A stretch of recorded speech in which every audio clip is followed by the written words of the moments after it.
Hi, my name is Barry Sterling Mitchell. I produce the Sterling Net Point Power Rankings. And this is Ben and Barry on football. Been busy. How you doing out there? I am the co-host. My name is Ben Dickerson. Fantasy geek, lover of everything football, especially the NFL. Yes. Ben's Fantasy, I'm Madden. Ben. Yes. You probably hadn't noticed, but if you turn around and look, you'll see. You beat the Ravens in Madden. Good job. And guess what? And that's the score, 34-31? Yeah. The real one might be like that, too. Holy mackerel. Real It was game could be not like that, easy. too. That was not easy. So, yeah, what I do is I'm playing the franchise. I don't really have time for the online stuff. So I play the franchise. So I'm playing the same schedule that my Niners, my beloved Niners, play. And so I just went up against the Ravens and squeaked by with a 3-point. That field goal, man. I hope Gold's back. I hope he's back for the game because I don't know. We can't afford to be missing field goals against those guys, man. I'm telling you.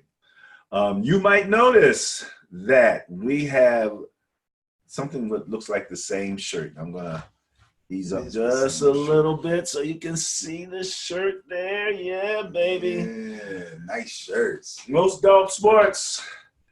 Shout out.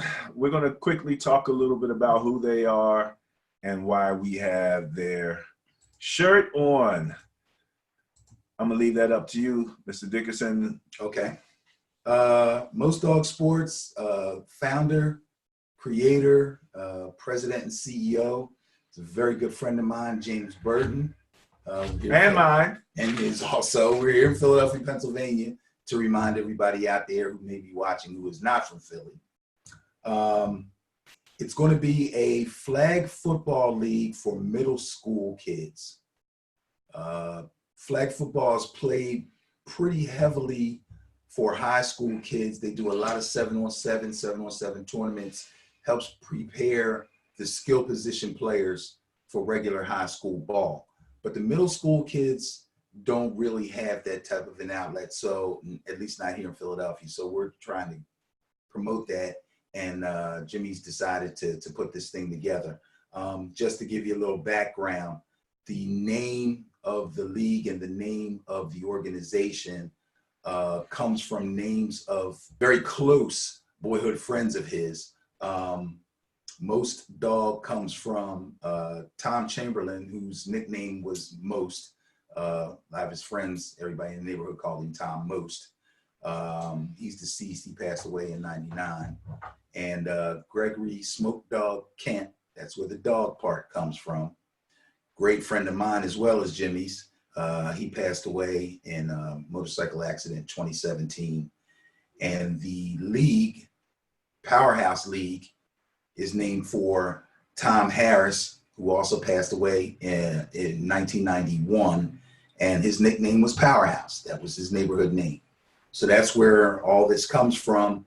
And we just want to let everybody know that this is probably going to get kicked off sometime this upcoming spring or possibly the early summer. And they're also on Facebook and Instagram, and the website, if you want to go to it and check it out, is mostdogsports.com. Most Dog Sports, not sport. Mostdogsports.com. You'll know you got there when you see that logo right there. Great. Awesome. Awesome.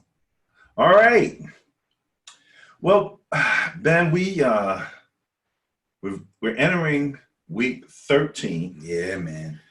There's 17 weeks to the season. Right. Which means this is the last 4 games of the year, regular season. And what happened? 13, 14, 15, 16, 17. Okay, yeah. Including the 13. He's the math major. I help out where I can. Inclusive. Yeah. I'm just subtracting 13 from 17. Yeah, you were not counting. I got you. I wasn't counting that. Yeah. Okay. You're absolutely right, though. And so we're going to talk quickly. Well, we're going to talk pretty much in depth about the top 10 based on the Sterling Net Point Power Rankings that I produce at www.sterlingnppr.com. You can find it on Facebook. That's where that website will take you to. We'll talk about the top 10 and what those categories that we feel are most important. Turnover differential, points against, points for, and the leader of all, net points. Yes. So we're going to talk about that a la the Sterling Net Point Power Rankings.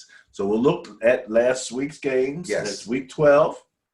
And then we'll look at week 13, featuring what we call the Bias Plus Report, also known as The Matchup Show. the Matchup Show. Love the Matchup Show. The Matchup Show, yes. We'll follow that with some social media, a quick review, some commentary, any rants if you have any. And we're going to kick this off. So, Ben, let's see. All right, so we're going to start this out with our favorite acronym. TOD stands for Turnover Differential. And as you can see, there's a serious range here from 10 through 1. Starting at 10 and 9, we have the Vikings and the Titans tied at a turnover differential of +4. Remind everybody that turnover differential, like net points, are two statistical categories that range from the positive to a negative. So right now we're dealing with the top 10. They're all in the positive. Number 8, the Chiefs with +5. And for the Chiefs, who last year their defense was so questionable, this is actually encouraging that they're at that particular point. Only one turnover differential behind my beloved Niners, who are 7th at +6. And we've had some troubles, in terms of turnovers, but we're getting there. Matter of fact, with 5 turnovers against the Steelers, at +6, that's pretty good, actually. So then you see a 3-way tie there. Ravens, Saints, and Packers, 6, 5, and 4, all at +8 in the turnovers. Again, these are your takeaways minus your giveaways, your interceptions and fumbles on takeaways and then on giveaways. The difference. Seahawks, my sleeper squad, at 3rd place with +9. The Steelers coming in, again, 5 on my Niners, but still, Minka Fitzpatrick is a dog, man. +10 is really nice. When the Steelers picked him up, we said, this don't look like the Steelers are like giving up on the season. No, absolutely like not. You trade away all those draft picks and get a player. That means you look like you want to do something. Especially when you get a quality player. A serious quality player. That makes people pat your GM on the back like, good job, my man. Yeah, for sure. And then number 1 in turnover differential, the Patriots at +19. That's strong, man. That's strong. And keep in mind, turnover differential, that means all these guys are on the positive, meaning that they're that much better taking the ball away than they are giving it away. So a +19 is an offense that has Tom Brady, who doesn't throw many interceptions, and running backs who do not fumble. Okay? Tom Brady, a guy that protects the ball. Even when he gets sacked, he rarely gets stripped. Okay? So everything that their defense does, and no doubt they have a ball hawk in secondary, is going to put them that far up. I'm telling you. And you wonder, how are they doing it? How are they still winning? 10-0? They lost the game. 10-1, right? Yeah. So, they're getting that in there. We'll move on to the next area. Points against. Look who's number 1 again. Right. And those are two stats that go together. If you're in that plus turnover differential category, more than likely your defense is getting it done. So we'll go top to bottom with the Patriots, only giving up 117 points so far all season long. It's excellent. That is excellent. And it's a nice little stretch between 1st and 2nd place where my Niners are coming in at 163. And everybody's in love with the Niners defense right now. So look at the difference. 117 as opposed to 163. That's how good the Patriots defense is. You know, people have been waiting for them to lose the game so they could trash them, but believe me, they're that good. Yeah, they're all focused in on whether Tom Brady is Tom Brady or not. But and then the haters will say, well, they're beating up on the Jets and whatever. Bills, that's a big difference. Coming in at 173. That's who they have to deal with in their own division right there. Right, so there's no cakewalk. There's no cakewalk, but that is a strong differential in points given up between 173 and 117. Yep. So and nothing crazy there. Bears at 4th with 188. Bears defenses, they've had their problems, but you don't blow them out. Let me tell you. All right, here's the Ravens. Everybody's all excited about the Ravens. We posted a number of things. We'll talk about that on our social media about the Ravens. They're just like making history right about now. But they're coming in, giving up 202 points. Right behind them is the Vikings. That's strange bedfellows in terms of defense at 205.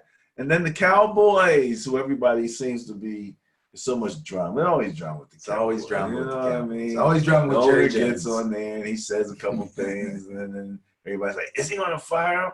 I'm in the barbershop, and one of the barbers is a Cowboys fan. I'm leaving the barbershop, and I go, "Man, don't fire your coach." He's like, "Got to go. He's got to." Jeez, dude. I love fans. But when you look at the Cowboys stats, they've got some stats that said, no, they're doing some good things. Sure. Maybe all your dreams aren't coming true in terms of wins, losses, or whatever, but they've got some good stats. Still is coming in 12th at 212. Titans and the Broncos tied for 9th and 10th at 217. So those are your top 10 teams relative to giving up points. Mm-hmm. Did you like the Titans? I'm loving the Titans every time, and the more and more every week I watch them. They're surging. They are surging. They're in the running for that my intriguing game of the week, and I would say that they're worthy. Oh yeah. They got something going on over there. There's a few things happening in terms of that. Mm-hmm. Our next area that we talk about is the one that sells the tickets. The last one wins the championship. Yep. This one sells the tickets. It's offense. That's offense. Let's start at the bottom. Texans, not the Titans, putting up 265. Right behind the Saints. What's that? 7 points overall. Net points for. Behind the Saints. Just ahead of the Saints are the Vikings at 289. Ahead of them, the Seahawks 7th, 292. Cowboys 265.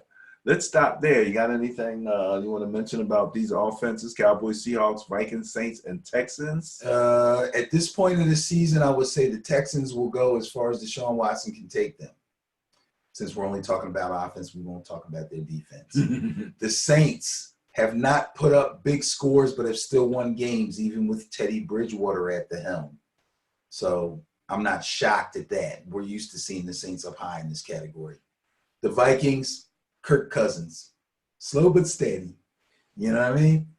Seahawks, Russell Wilson. Can I throw something in on the Vikings? What's You that? say Kirk Cousins, running back, Dalvin Cook. Oh, yeah, absolutely. Yeah, I think, absolutely. Yeah, I would say him before Kirk Cousins. Absolutely. But, when you're looking at points for, you expect a dynamic quarterback somewhere along the line, dynamic in some sort of way, or at least in some games. And Kirk has done it. Are you calling Kirk Cousins dynamic? In some games, he has been. Yeah, he's got it. I even have to give him some credit. Right. Unfortunately, your sleeper team, the Seahawks, are probably only going to go as far as Russell Wilson can take them. But he can take them far. He's having an outstanding season. They're not scoring a lot of points, but don't let him be close at the end of the game. He can close out a game on you whenever. And then, of course, the Cowboys have been up and down. They've had some games where they've been able to score big, and they've had some games, even in the games they lost, they were tussles. I think they only had 1 or 2 really close, low-scoring games. So, but again, a coach that's supposedly on the hot seat, but his team is 6th in scoring in the league. They're never satisfied in Dallas, bro. They're never satisfied. I heard several people on several shows on television agree that Jerry Jones really believed this was a Super Bowl season for him. So when you look at their record, he's disappointed. And I don't blame him. If that was his thought process and that was his way of bringing in people and signing certain people to new contracts and things like that, he did all that with Super Bowl in mind. So, yeah, he's disappointed. Disappointed. That's a shame. That's a shame. 5 Patriots. Sounds like everybody disappointed except the Patriots. They're fine. They don't feel like they're fine. Disappointed. They're like, okay, it is what it is, But they're right behind the Chiefs, which is interesting, especially since Pat Mahomes was out for a couple games. He missed a couple of games. Their running game is a little shaky. And you never know which receiver is going to have a big game, but it's usually Tyreek Hill, maybe Kelsey, and then who knows what. So they're not firing on all cylinders like they were last year. But they're 4th in scoring in the league. 4th in scoring. The Buccaneers. Famous Jameis. Famous Jameis. Come on, Jameis. Look, if Jameis ever gets a hold of these turnovers, of these interceptions, yeah, he's going to be just amazing. Yeah. He's going to be amazing. People have to learn, especially if you play fantasy. If you haven't figured it out like 4 weeks ago, how to separate fantasy Jameis from real life Jameis, shame on you, because he won a couple games for me in several leagues. The guy's going to throw 2 touchdowns minimum. He's going to throw for 300 yards minimum, week after week after week.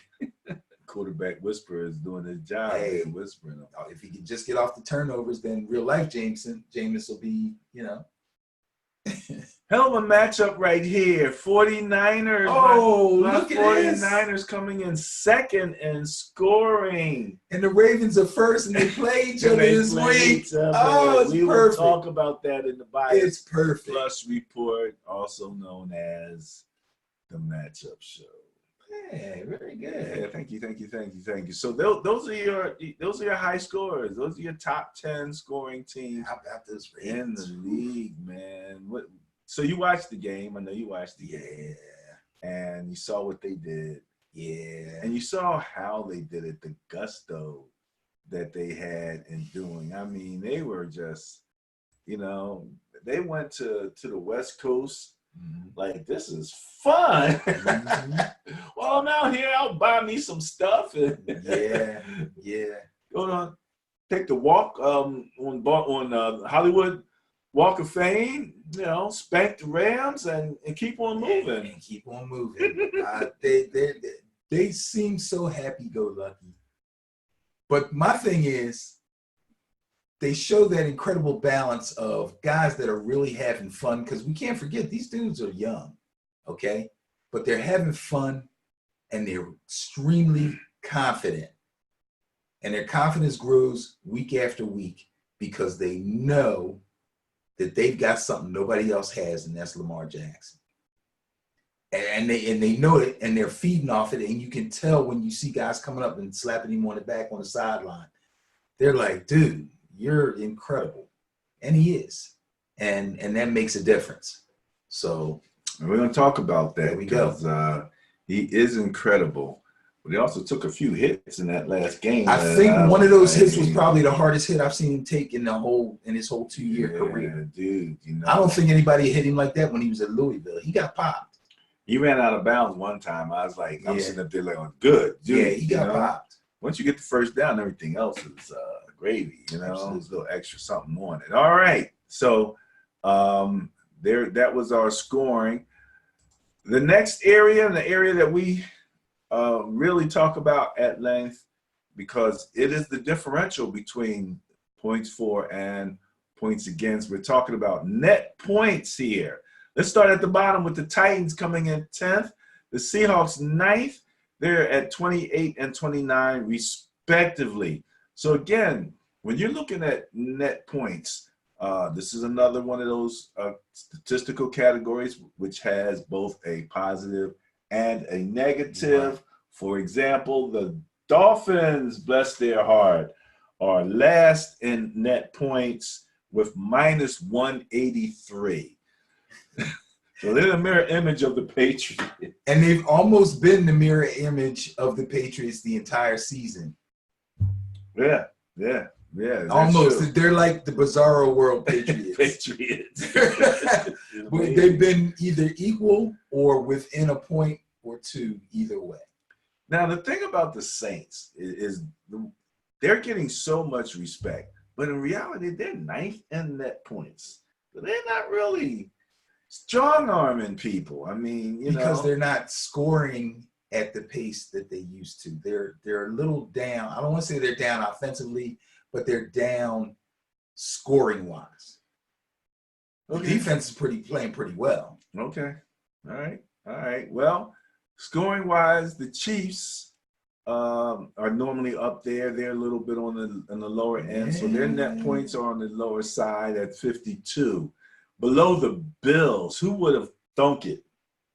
Who would have thunk that the Chiefs would be below the Bills and the Vikings, much less? Probably even the Cowboys. You wouldn't have thought going into the season. All three of them. Going into the season, you say, well, when we get to net points and we're getting near the end of the season, wouldn't it be funny if the Cowboys, the Vikings, and the Buffalo Bills were ahead of the Chiefs, and then we both go, that's not going to happen. So, but here we are, folks. Yes, this is the real deal right here. All right, 1, 2, and 3. My number 3, my beloved 49ers. We are now in the 3-digit net point realm. Nice. This is the neighborhood. This is the Tony neighborhood. Everybody here at the big house, man. 3-story crib and all of that. 49ers at 169. And then look at that. 1 point separating the Patriots and the Ravens. Mm-hmm. I postulated to Ben. I said, wouldn't it be crazy if my Niners wound up having to play the Ravens in the Super Bowl? And again, you have the 49ers against the Harbaugh. That same Harbaugh. Could be previewed.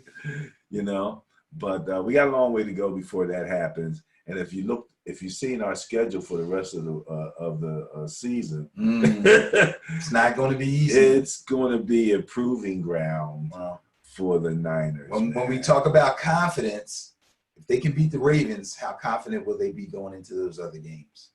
It means a lot. It means a lot. When guys feel good about what they're doing, it shows in their play. Before we finish up here, I did want to kind of share again with people. We're at the Sterling Net Point Power Rankings, and I actually graphed this stuff out. I do a little Excel spreadsheet, graph this thing out for you so that you can see, and again, on a graphic basis, that you have these teams that are in the negative, these teams that are in the positive. We pretty much already ran over that with you in terms of your top 10. But these are your bottom 10. And then you got those in the middle here in that little area.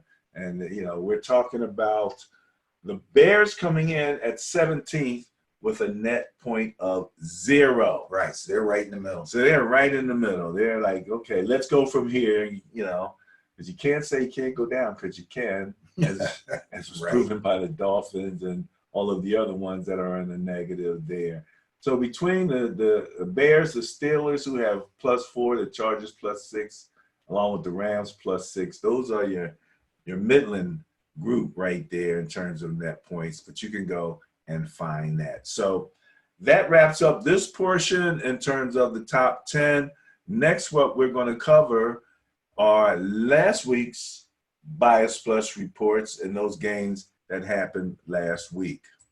All right, so we're going to kick this off, Ben. The review of last week's games with the Texans and the Colts. Bias Plus score of only 4. favored the Colts. We knew that was going to be a close game, a hard-fought match. We thought that the Colts would come out on top. What happened? Well, I'll give you some of the particulars. Jacoby Brissett, I think this is his second game back from injury. Looked like he was still kind of hobbled. I think he still is wearing like a little knee brace. He's not getting around well at all. On top of that, T.Y. Hilton is trying to come back and play through an injury. And he's not doing too well with that either. He's obviously hampered. They had him on a pitch clock, is what they call it, where a pitch count rather. I was going to say, when did they put the pitch clock in? Yeah, the pitch. They are going to start putting in a pitch clock, but that's another story when we get on fantasy baseball. We'll be breaking that news. But he was on a pitch count because they were trying to ease him back in, and they don't want him to aggravate the injury. Unfortunately, he wasn't able to do too much, and that worked out really bad for the Colts because the weakness of the Texans defense is their secondary. So they weren't able to exploit that. However, Marlon Mack got injured, and I think I mentioned this last week. Jonathan Williams is now carrying the load as the running back. Mm-hmm. He did his thing. He had 26 carries for 104 yards, and he scored a touchdown. So if you picked him up in fantasy, like I suggested, he probably did really well for you.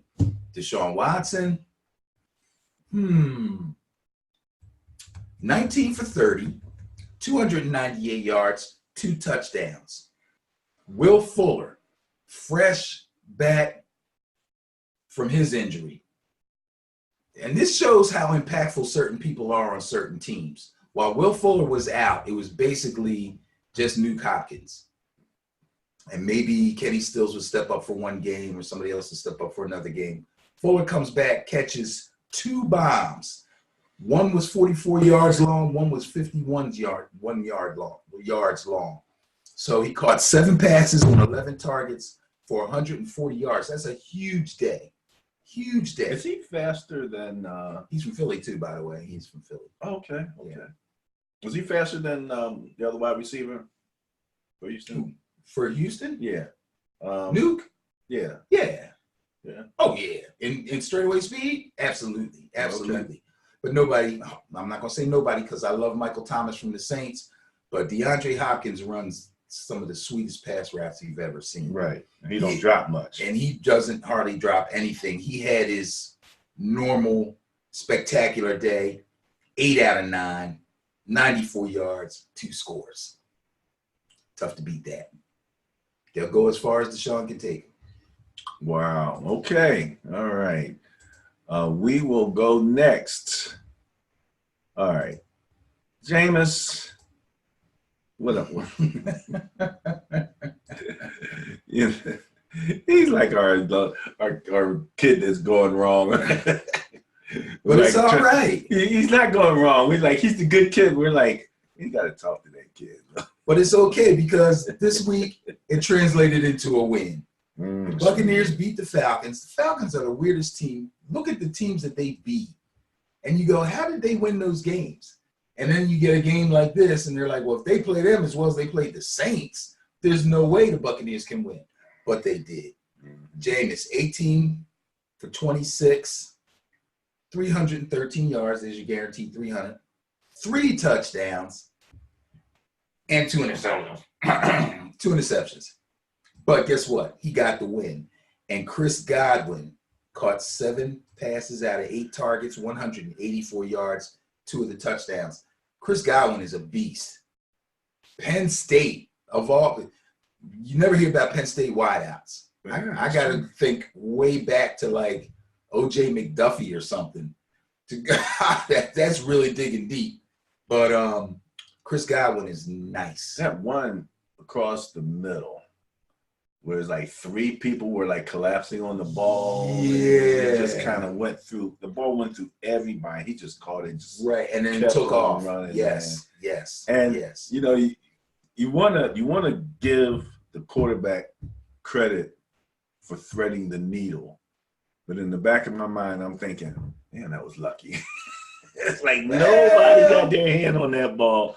And it's like throwing it into triple coverage and still coming away with a touchdown. That's why in practice they work on timing and da. They've been playing long enough together where he can gauge his speed. He knows the route. He knows where the window is. They're playing zone. You know what I mean? You want to get in the window. He got in the window. He got the ball to him. He was gone. That was great work by them. Man, great work by them. Matt Ryan, horrible performance. 23 for 46, 271, no touchdowns, and he threw an interception. And let's give the Buccaneers credit, Buccaneers defense some credit too. Under normal circumstances, they are very stiff against the run, but they're susceptible to the pass. But they really stood up. They got 6 sacks on Matt Ryan, 1 interception, recovered a fumble, and I think they had a strip sack and ran one back for a touchdown. Big day for the Bucs. Quality win. Bucs defense. Yes. Not a pushover anymore. I mean, you can score points on them, but they're going to battle you. They're going to battle you, you know? All right. Giants at Bears. Bias plus score 97 favored the Bears, and the Bears did win that game. What's up with your Giants? Well, what's up with the Giants is they're not tanking. They're not. They're not tanking. They're playing hard, but they're challenged. They're going to need a really good draft the next couple of seasons, and they're going to have to be a little bit more, what should I say, active in free agency, I think, and making good choices and going after people to fill positions where they need help. The defense just can't seem to stop anybody. And you know, Daniel Jones is a rookie. What can you say? But he had a decent day. He didn't Daniel? Yeah, he did. Yeah. First of all, it was a close game. It was only 19-14. Right. Okay. He was 21 for 36, only 150 yards, but he did throw 2 touchdown passes. The Bears defense, however, only had 1 sack on him, Mr. Khalil Mack. However, Mr. Khalil Mack made that 1 sack, and it was a strip sack. And it gave the Bears the ball first and goal at the Giants' 3-yard line, which they cashed in for the winning points. Now, that's the thing that Danny Dimes does do. He has been hit and coughed it up. Yes, he has. Now, in his defense, some of those hits have been from his blind side. He's got issues at both tackle spots, so his left tackle is not no shutdown guy. He has to get rid of the ball. He has to get rid of the ball. All right, moving right along. Who's up next in this? Miss Bills Broncos. Did I? Well, before we go to that, let's do the Steelers and the Bengals. That was the Steelers had the bias at 147. I'm pretty sure I'm biased. And they won that game. Yes, because the Bengals pretty much stink. They're tanking for Tua, as they say. Tua Tagliavilla.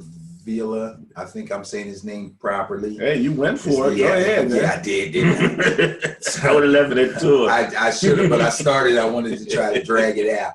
He's the quarterback at Alabama. Unfortunately, he's got a hip injury, but they're saying he had a successful surgery and he should recover nicely from that. Other people have had similar hip injuries and have come back to be able to play again. So in the meantime, I think because it was the Steelers, they really did try to win the game. Unfortunately, this is how bad they are. Mason Rudolph was 8 for 16. He threw 16 passes. He only completed 8 of them.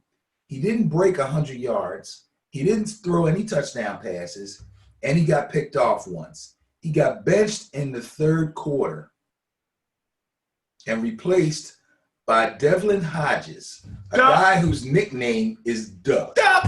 Okay? Duck promptly came in and played pretty good ball. I didn't write his stats down, but I believe he scored. The Pittsburgh defense, however, had 4 sacks and recovered 2 fumbles to keep the ball in the offense's hands. What are they up there? So they could keep that on plugging away. Differential like that. Exactly. There you go. 4 sacks, 2 fumble recoveries. Okay, that makes sense. Yeah. That makes sense. Wow. Okay. All right. Duck. The Duck is in the house, and the Duck is starting this week. Yes. Oh, I didn't mention that. They are going to go with Devlin Hodges. Yes. And the most peculiar comment from the Steelers coach. I heard it. What'd you think about it? First of all, what did he say again? He said he didn't kill us. He didn't kill us. and that's why he started. I didn't hear the question, but I assume the question probably was, why did you decide to go with him or something along those lines? And he said he didn't kill us. So if that's all you got, that's all you got. That's all you got. Or you could look at it another way. The other guy was killing us. Hey. All right. Broncos at Bills. Bias plus score 68 favored the Bills. And the Bills won that game. Yes, they did. Man, we're knocking it out the box here with the bias plus. What's going on, man? I have nothing good to say about the Broncos, so I will tell you this about the Bills' defense. All they gave up was a field goal. The Broncos were unable to score a touchdown. They had 4 sacks, 1 interception, and 5 3-and-outs consecutively during that game. Wow. 5 3-and-outs consecutively. That's pretty good. Josh Allen, Bills quarterback, keeps chugging along. 15 for 25. Pretty efficient. 185 yards. Not much. Threw for 2 touchdowns, though. And he ran 9 times for 56. Oh, Lamar Jr. He can run. Yeah. The Bills are getting it done. The Bills are going to be a problem. I said something about the Bills defense early in the season. It's coming to fruition. I'm telling you, this team is really rounded into shape, man. Patriots got to keep an eye on them boys. All right. What's next here? Up next, Dolphins at Browns. Bias plus was 139. Now, again, when we talk about the bias plus score, I'll just quickly remind people of what it is. Again, I produce the Sterling Net Point Power Rankings. When you're looking at a matchup, you have 2 teams that both have a certain amount of net points. One team has a greater number of net points than the other. The difference between the two is the bias, and then when we add in turnover differential, you have your bias plus. Right. So just wanted to kind of mention that so when people hear us saying this. So again, if you think about it in this way, when the majority of that score is actually made up of net points, and you look back over, say, was this week 12? So that would have been over 11 games when we put that out last week. So if you look at 139 and divided by 11, you got a little over 10 per game. Mm-hmm. So that gives you some kind of idea about the differential on a per game basis. Yeah. Bottom line is the Dolphins are pretty much, at the bottom of the league in terms of net points, and even with the Browns. But I believe, if I'm not mistaken with that, that was a game where both teams were in the negative. So your differential was all negative there. So kind of adds a different flavor when you know that you got two teams that were both in the negative. What'd you think about that? Well, the Browns were the Browns that a lot of people thought they were going to be or were supposed to be at the beginning of the season. Granted, it was against the Dolphins, so the opposition didn't put up too much resistance. Baker Mayfield was pretty stellar, 24 for 34. That's efficient. 327 yards. He was tossing it around. Threw for 3 touchdowns. Didn't talk a lot after that game either, did he? I mean, not a whole bunch. I didn't see the particular post-game interview, but I don't no flashy news reports came out afterward. So I'll assume that he did what he was supposed to do, and good for him. Mm-hmm. The run game, Nick Chubb's been running the ball really, really well. Without Nick Chubb, they might have another loss or 2. He had a nice steady game. He had 21 carries, which anytime a running back that's supposed to be a bell cow running back gets his 18 to 25 carries, he's pretty much done his job. He broke 100 yards. He had 101. I'm sorry. He had 106 yards, and he did run for a touchdown. He did most of his work in the second half. Baker did most of his work in the first half. They used the pass to open up the run. Right, and built a lead and then milked it. So that's what you're supposed to do. Yeah. The X Factor, Mr. Kareem Hunt, I'm telling you, watch him. He touched the ball 8 times. He only had 37 yards. I don't know what that averages out per. 32 would be 4, so okay. Over 4, under 5. 40 is 5. But that's actually the most carries he's had since he's been back. He's been split out wide and put in the slot and been catching the ball. And so blocking. they actually let him and blocking. Lead blocker much. So they've actually let him run the ball this time, and he scored a touchdown. Did he get that? There you go. Oh man, I'm telling you. All right. This game went down to the wire. Didn't look like it would at first. Right, exactly. The Panthers at the Saints, bias plus score 76 favored the Saints. Saints held out with that, but wasn't easy. Yeah, they went up, and I got to give Greg Allen a little bit of credit. He kind of moved the Panthers, and I think the Saints kind of seemed like they let up a bit. You know, it's funny. I don't care if it's Little League or NFL or anything in between high school. I don't care what it is. You cannot let your guard down, and you cannot take your opponent lightly, because once you do, it's hard to turn it back on again. And I think that's what happened to the Saints.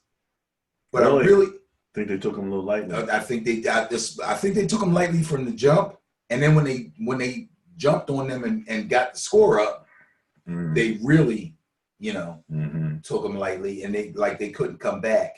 But they forget they have Christian McCaffrey. So C-Mac. Yeah. The only good thing, unfortunately, that I can really say as far as this game is concerned about the Panthers is C-Mac. So I'm going to leave it at that. Let's talk about Drew Brees, because everybody's worried about Drew Brees. 30 for 39. I love it.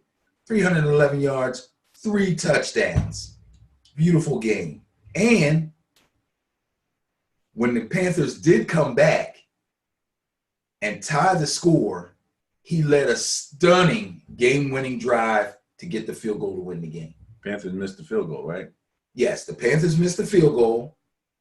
I'm not going to say it was a chip shot, but he should have made that. It's kind of like with my Niners. You make the field goal, the story changes completely. To get right. Now, they did have time to still drive down if he makes the field goal.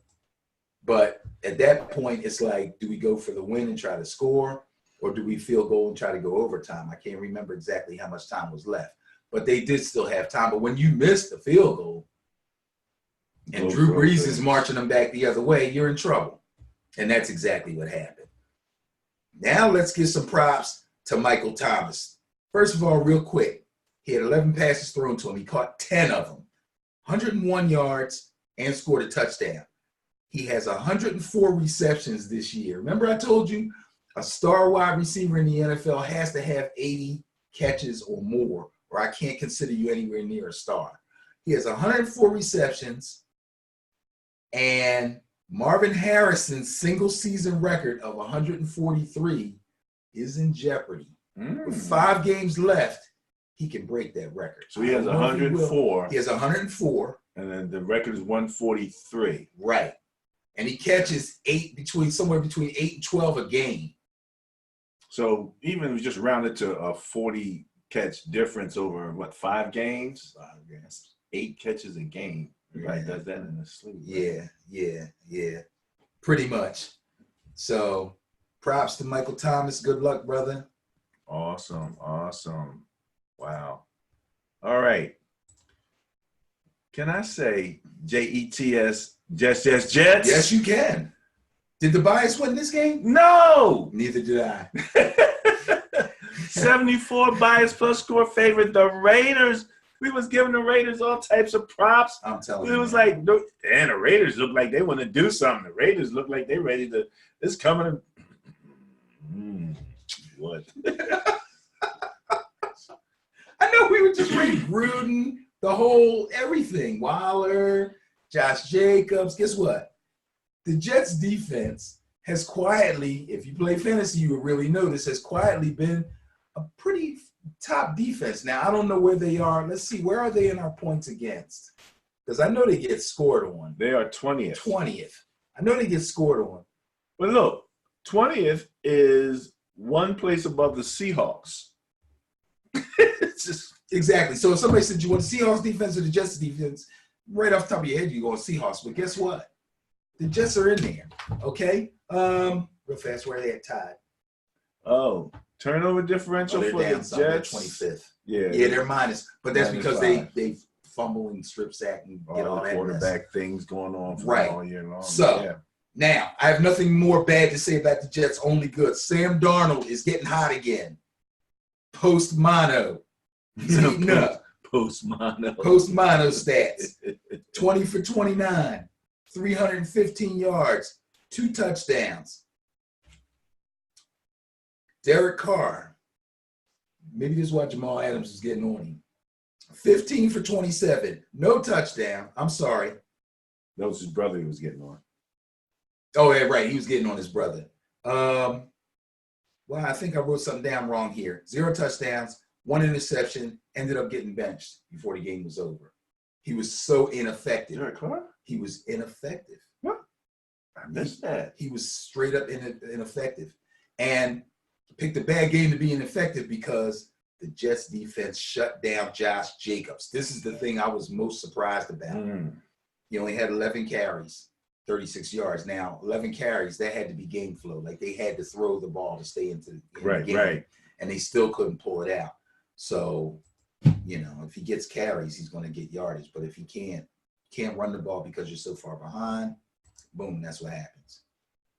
Wow. Okay, let's move on to the next one. Lions at the Washington, team that needs to change their name. Bias plus score of 103 favored the Lions. Was this the bias buster? Yes. See? I'm thinking to myself, 103? They won by 3. And what made it so bad, their total differential between the bias and what they won by was 106. For the Jets over the Raiders, it was 105. Wow. So they just eked it out. They're the bias buster of the week. I need to put that up for them, make sure that I give them their team that needs to change their name came out with a victory. Jeff Driscoll, Lions quarterback. Matt Stafford, where are you? This dude threw for 207 yards, which is He did throw a touchdown pass. Yay. 3 INTs. Not going to get it done. Now, Bo Scarborough, because they've been having all kind of running back problems. But I think they found their running back of the future. Bo Scarborough, if my memory serves me correct, is another Alabama running back. Oh, jeez. Yeah.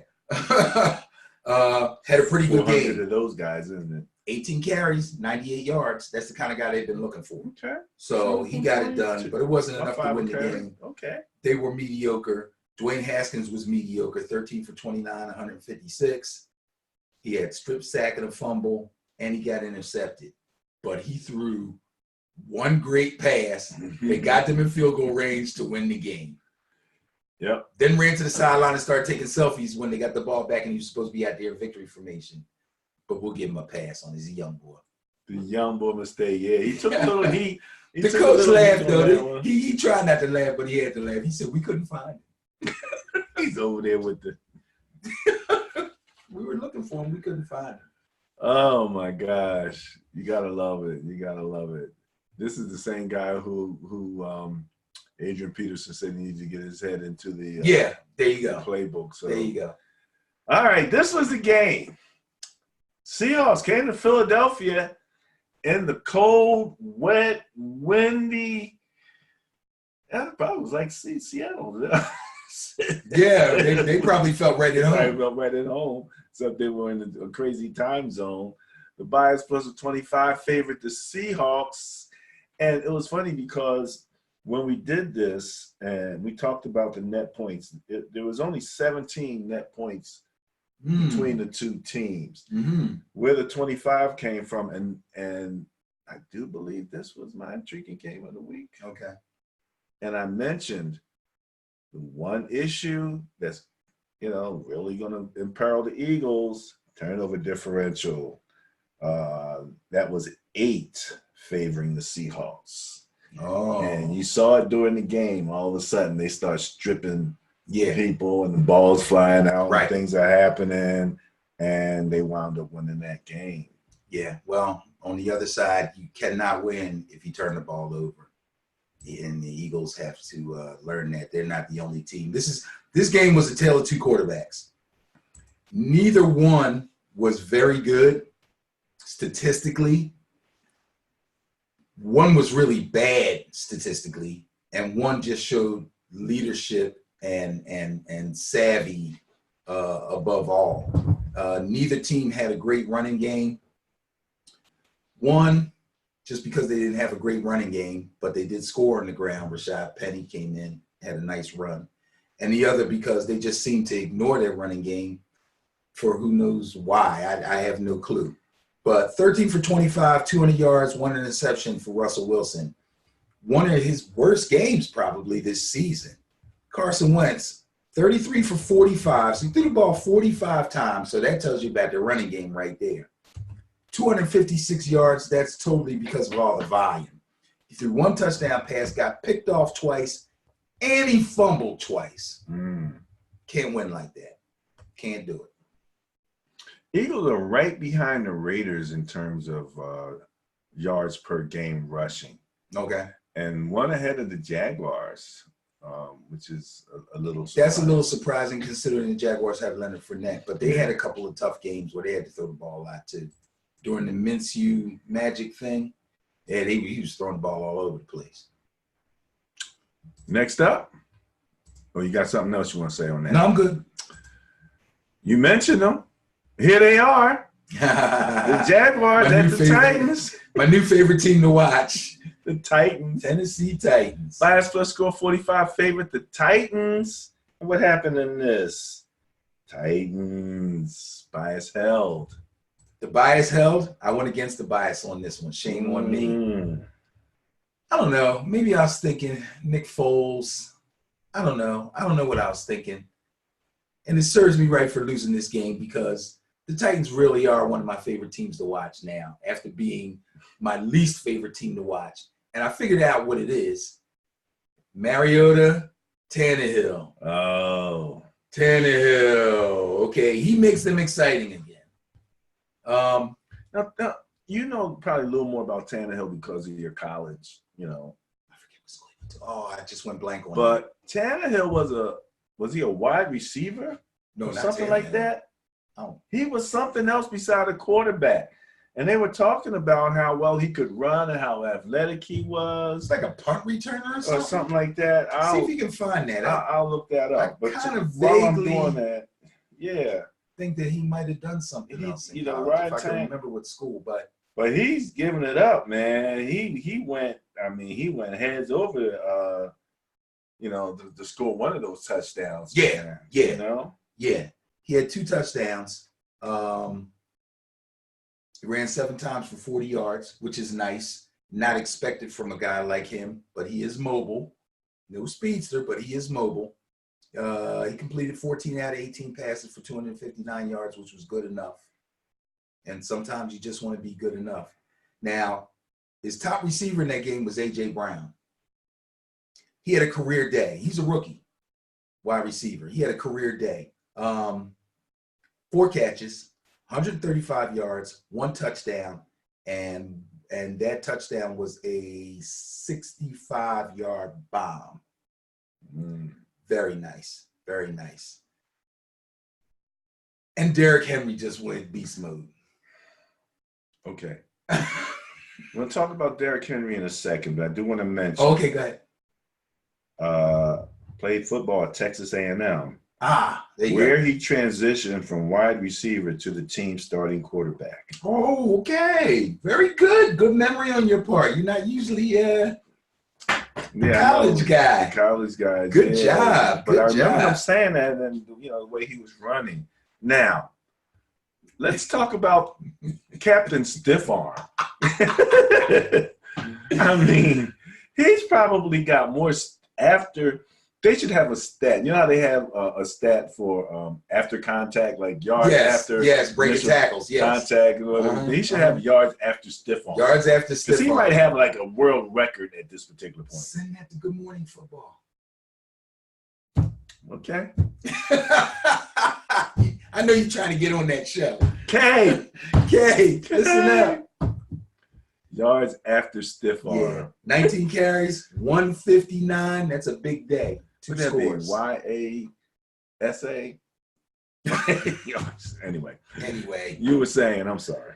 No, 2 touchdowns. Nice runs, 159 yards. That's a big day for a running back. That's excellent work by him. I'm telling you that. I'm like, look at this guy. I mean, and he's gotten really good at it because, I mean, he just keeps you off just enough. It's funny. It's not like it's a real violent stiff arm. Right. It's not like a real beast mode stiff arm. It's like he puts it out there and he's got a little force field. Yeah. And as soon as his hand gets this close to your body, you just fall. It's crazy. It's a very thin. It looks like he's really touching them, and then their bodies just go limp. It's amazing. He's because he's not small. And you seldom see any recoil.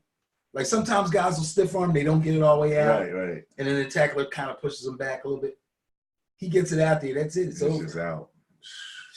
Unbelievable. Cowboys at the Patriots. Mm-hmm. This was a big game. Score 109, favored the Patriots, and yet Jerry Jones thought they should have won that game. It's really funny because you really have to kind of look at the schedule. I think the Cowboys, if I'm not mistaken, and I'll look this up real quick, I believe that their schedule is kind of like the Eagles' schedule. All easy games, or mostly easy games. I think the Eagles' schedule's a little bit easier. But Eagles game, I think they play Mother Mary High School twice. Little Sisters of the Poor after that, yeah. And and so now, all the talk about firing the coach. And we talked about this with, I forget what coach it was, where I was saying, he just lost to a team that you kind of expect him to lose to. But now you want to fire him before he goes into a list of games where he should win every game. Let the guy finish it out. Well, let him win the actually game. gave him a vote of confidence. Sort of, kind of. I mean, he said he was. He said he wasn't going to fire him. If that was the vote of confidence. Yeah, that's about all you're going to get from him. But he was disappointed because they came into the game with a lot of hype. Everybody was saying, "Oh, who did they beat? They didn't really beat a winning team." Well, that's true. They beat teams that were all under 500. They look like they could be good, but we're not really sure if they're good. So this game is going to prove if they're good or not. So he wanted to win that game. They tried. The weather was bad. Dak wasn't great. 212 yards. He threw 33 times. That's I'm not gonna say that's a lot, but when you have Zeke in your backfield, it's kind of a lot. Although Zeke did have 21 carries, but he only amassed 86 yards. So that's he probably had a lot of wind resistance from that big A towel he had stuffed in the back of his pants. Come on, the towel was dragging on the ground. Come on. And I'm like, dude, what? Yeah, wind resistance. You came right out the hotel and just grabbed the towel. That's his little thing. No, not that big. Did you see the size of that thing? Dude, I used to wear a towel when I played. Not I was like little. that. You had a little neatly. It's like a little washcloth. No, don't even try that. My number on it. I know that towel. Don't even try it. Don't even try it. The sad thing for the Cowboys is they caught Tom Brady on a really bad day. 17 for 37, 190 yards. Usually if Brady throws for less than or around 200 or a little over 200, that means that he was dumping off to James White a lot and Sony Michel was really running well, which was not the case in this game. But he did throw for a touchdown and he didn't throw interceptions. And Dak did throw an interception and didn't throw any touchdowns. Boom, there you have it.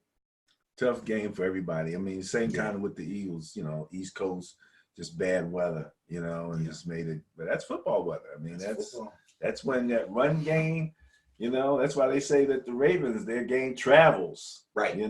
Right. Bad weather, good weather. Right. They're doing the same thing. At least I think it does. We'll have to see because, my man is really faking people out with those handoffs here. He had Eric Weddle was quoted after the game saying, or actually I watched him say, a lot of times I didn't know where the ball was. Yeah. He had no idea where the ball was. All right, we know where this ball was with the Packers and the Niners, baby. I had to beat them on the Madden before this game happened, and then I was scared afterwards.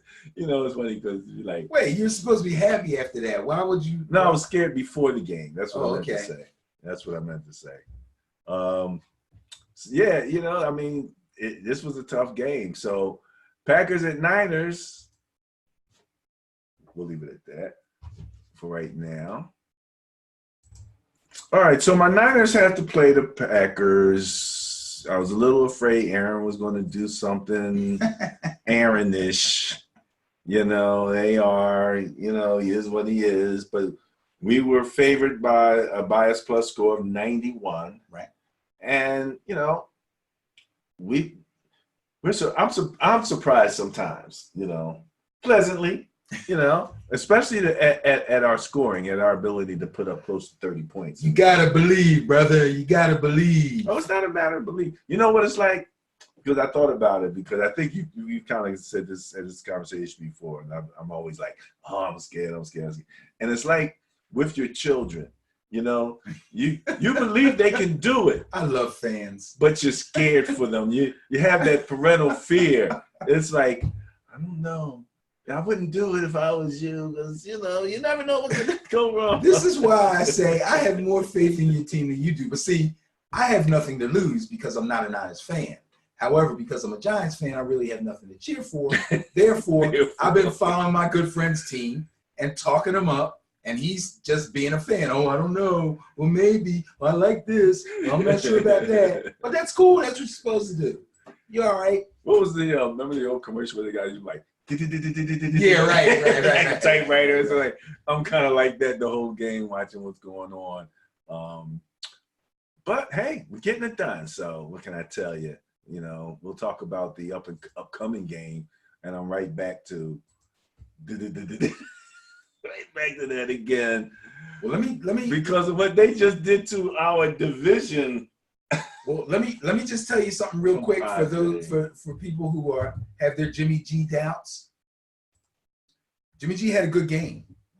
He threw for 2 touchdowns. Both of them were deep shots. One to Kittle wide open. One to Deebo Samuels, who I think he was wide open somehow too. Not a stellar game, but an efficient game. 14 for 20, 253 yards, and of course the 2 touchdowns. Aaron Rodgers. Okay. This is why, if y'all get to the Super Bowl, this will be why. The Niners defense pressured Rodgers all day. They were all over him. There was nothing he could do. Your front 7 is magnificent. Dogs. And they're cooking. Most dogs. Right. 5 sacks and forced him to check down all night long. He couldn't – I didn't check Devontae Adams' stats, but he could barely get the ball downfield just to get rid of it. 5 sacks is big in one game. Go Niners. Go Niners. Yeah, that was an interesting game. And like I said, we now have to follow that up with the team that just decimated the team that's in our division, who we all thought was going to be the Super Bowl contender for this year, the Rams. Ravens came in with a bias score of 109, so they were favored Absolutely. as far as this was concerned. But people thought it'd be a better game. Yeah. People thought it'd be a better game. And remember I said there was going to be a differential, a clash in styles. True. Boy, was it. Power team versus finesse team. Majority ground team against a majority air team. There's a lot of different ways you can look at it. Pocket passer versus quarterback with running ability. There's a whole bunch of ways you can look at it. The one thing is for sure, I'm not going to say 100% of the time that this particular type of quarterback or this particular type of team is going to win all the time, because sometimes finesse does win. Sometimes the pocket passer does win. But in this game, it was no contest. I have nothing good to say about the Rams except for the fact that Gurley made it through the game without getting injured. So I'm happy about that for people that are stuck with him and his mediocre behind in fantasy. But let's talk about Lamar Jackson. Oh, before I do, the Ravens defense is cooking too. So if they get to the Super Bowl, yeah, I'm pumping up Niners-Ravens Super Bowl. I'm pumping it up. It will not just be because of Lamar. It will be because of the Ravens defense. Now, I got to see another good game like this out of them just to make sure that they're just not front runners, because I've seen mediocre defenses play really well in the second half of games that their offense scored a lot of points and got a big lead. But they look like they had an answer for everything that the Rams had tried to do. Now, that's over. Lamar Jackson, 15 for 20, 169 yards. You probably go, oh, my God, that's nothing. Guess what? He throws the ball when he wants to, not when he has to. Pinpoint precision passes, right? You're watching the game, I'm watching the game, we're texting each other. Like, is this guy going to throw a bad ball? Every pass on the numbers. Even the one that they didn't catch. Even the announcer's like, that should have been caught. It's crazy. And I heard this morning that somebody interviewed him and he was laughing, saying last year he had so much trouble throwing a spiral. The strides that this guy has made in one offseason are just tremendous. Said he had to make a transition between the college-sized ball to the NFL. And I believe that. I believe that. The college ball is a little tiny bit smaller. Really? Yes, it is. And it's, I think the leather's a little different. There are some differences. But besides that, he only had his 169 yards passing, but he threw 5 touchdowns. He didn't run for none. He almost got one. Yeah, he almost got the one. But he threw for 5 touchdowns. So let's stop all the questions about whether or not he's accurate or he can pass. Okay? Again, most of those passes were in the pocket. Yeah, oh yeah, they were still pocket passes. They weren't even throwing. He wasn't throwing on the run. Wasn't even on the run. No. He's standing back there and it's like, there was a couple RPOs that he made his fake, stood tall, delivered the ball, and some were just 3-step drop, 5-step drop. Here it comes. But once and this is what we talk about all the time.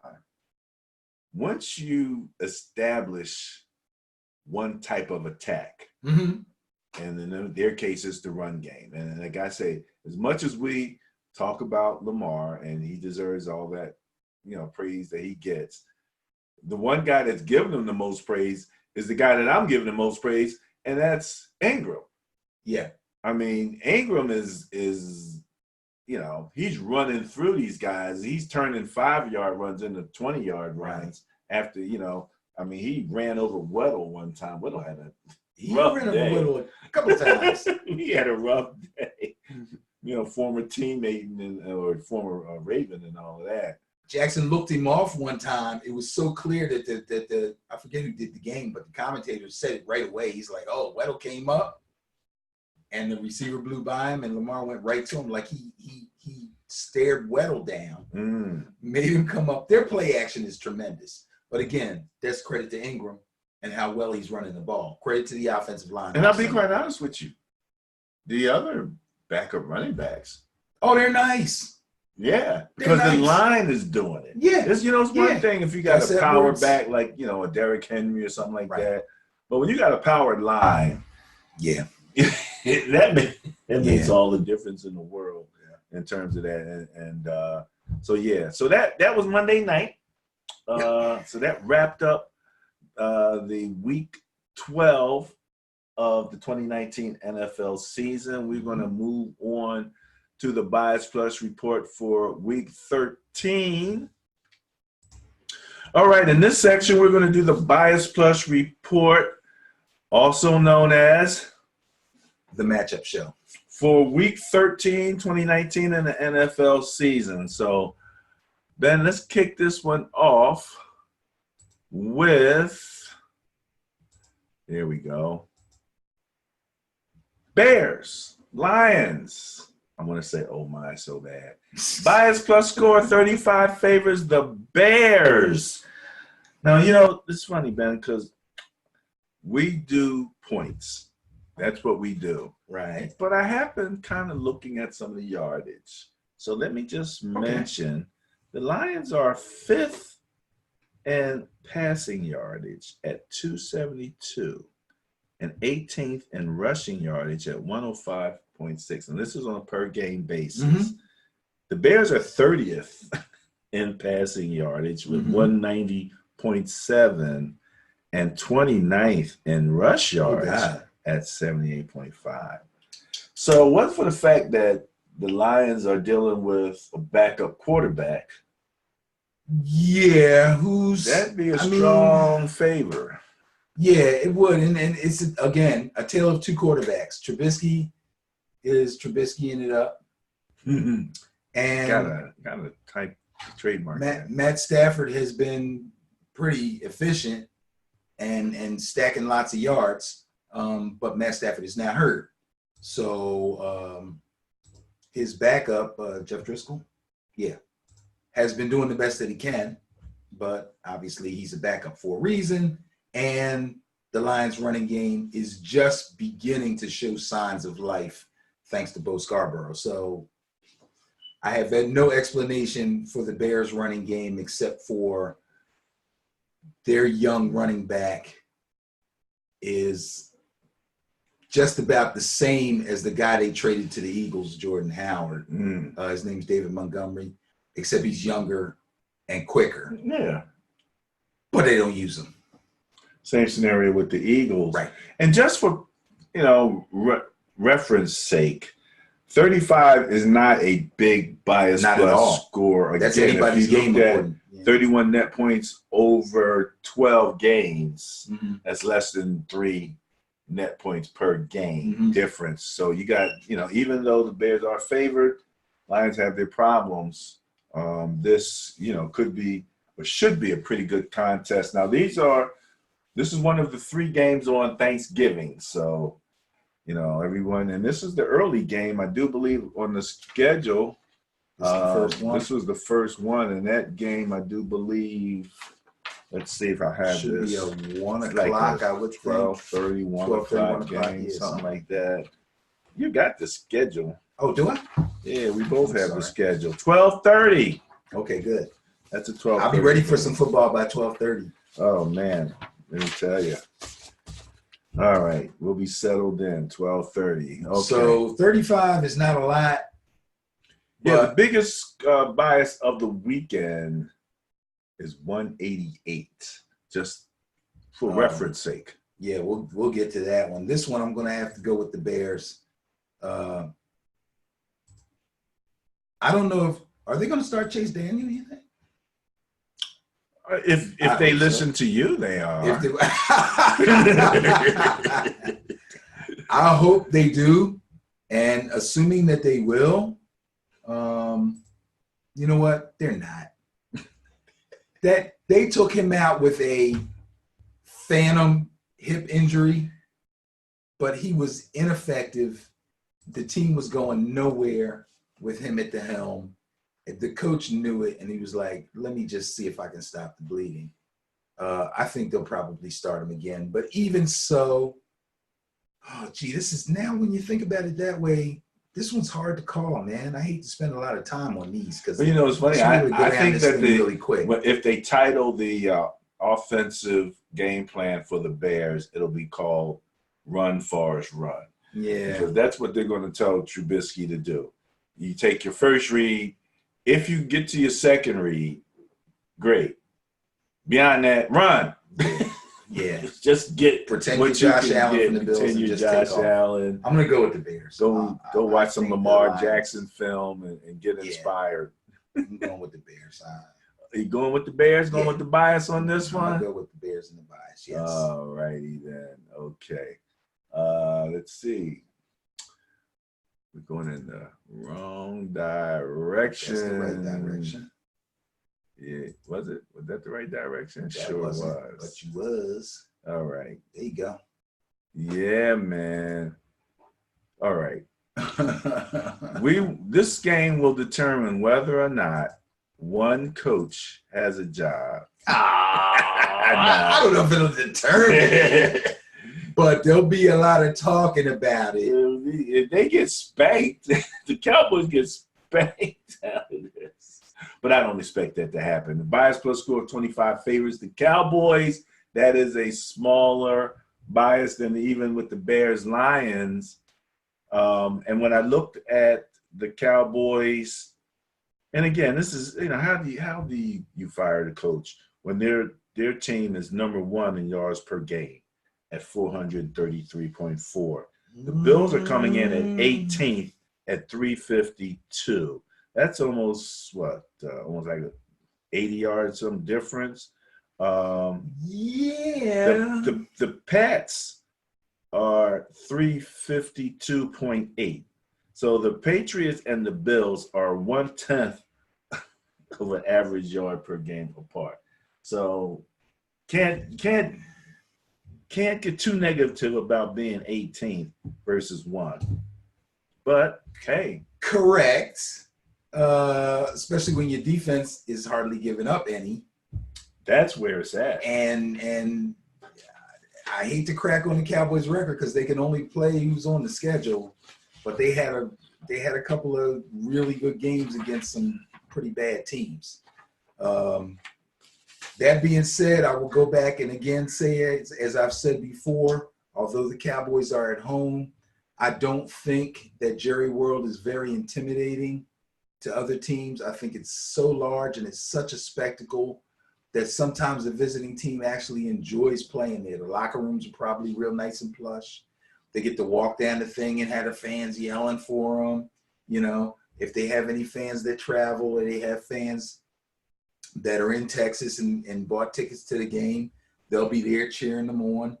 And the Buffalo Bills, I believe, they really have something going for them. There's also a lot of pressure on the Cowboys because of the aforementioned thing going on with Jason Garrett and the owner. And Dak, too. I mean, he's hearing it. So now they get to play a team with a winning record, albeit a team with a winning record that it looks like on paper, as you mentioned, with all the yardage and all, they should beat. If they don't win this game, it could be trouble in Dallas. I do not think they're going to win this game. Cowboys. I think the Buffalo Bills are going to come in here and it's going to be like 16-10 or 14-12 or something like that, and the Bills are going to win this game. I mentioned yardage, but let's go back over the point scenarios here. Number one, points for, Bills are 21st with 231. Cowboys are 6th with 295. Sounds like a big difference in favor of the Cowboys. And points against, Bills are 3rd with 173. Mm-hmm. Cowboys are 7th with 210. Not bad. So both defenses have been stout. The Bills have been a little bit stouter. I'm making up words. Yeah, you know what I'm saying? But the Cowboys have a defense that needs to be reckoned with, yes. The net points, Bills are coming in at 6. Cowboys are 4th. The Bills have plus 58. Cowboys have plus 85 with a Miami skew. Right. Miami, and there's somebody else in there too. Yeah. So I still like the Bills. I like the Bills. I think they're going to give Zeke a hard time. He's going to have to earn every yard, and Dak better be stellar. Now, he won't have to wear a glove and won't be raining and cold and all that stuff. So he'll have that on his side because that obviously bothered him last week. But I think the Bills are on a nice little roll. I like them. We were, and I'll show this a little bit later. We did a little chart where I'm looking at the momentum of certain teams relative to net points. Yes. And the Bills are coming in fifth over the last 3 games in terms of net points, with an average net point of 10.3. That, to give you some idea, your top 3 are the Baltimore Ravens with an average net point over the last 3 games of 36. On fire. The Jets coming in the second with average net points of 18 over that time. Sam Darnold. And then the Niners with 12. So, and then the Browns with 11. So they're heating up a little bit at this time, followed by Buffalo, and then the Falcons. Yeah. Yeah, again, they have the wins over the craziest. They win the games that they should not have any chance of winning, and then they lose games that you would think that they would be favored. Falcons are really weird right now. So those are your top teams over the last 3 weeks. Hence, we will call them the hot teams right now. Are the Cowboys on that list anywhere? You got what? No, 2, 4, 6, 8, 10 teams. They're not on in the top 10. Exactly. Here we go. Here we go. And you talked about the Falcons. Here you have the Falcons at the Saints with a bias plus of 113, favoring the Saints. Yes. That don't sound safe to me, though. Well, it doesn't. And again, after just saying that they win the games that they're not supposed to win, they weren't supposed to beat the Saints the first time they played them. That one was in Atlanta. They had their little surprise. The Saints will be ready for them when they come to the Superdome. This game will be no contest. Take the Saints all day. All right. I'm not going to throw out a lot more than that. I think that the Saints, they need to handle that business because, at this point, if they don't beat them, then they're going to fall out of. Now you got seeding going on now for the playoffs. True. You don't want to lose now, especially is that the division? That's a division game. So that's weird. The weird stuff happens in the division. They'll win that division. Well, they just better. Jeez. Well, if they win the division, they'll be in. Yeah, it's seeding, home field. That's what they're worried about. Right. Yeah. Right. Exactly. And that's why they really need to win this game. All right. Where are we at? Oh, gosh, Ben. All right. Shiver me timbers. Niners at Ravens. We got to go to Buck. Is that a West Coast? Sure is. East? Sure is. What time's the game? You got your schedule? Yeah. If it's a 1 o'clock game, it's a 1 o'clock give game. you something else to be scared of. It's in the first of the 1 o'clock game list. Yes, it is. Something else for you to be scared of, man. Something else. Add that to your list. Now, let me say this. Oh, wait, let me mention. Oh, go ahead. Bias plus score 17 favors the Ravens. Ooh. As it should.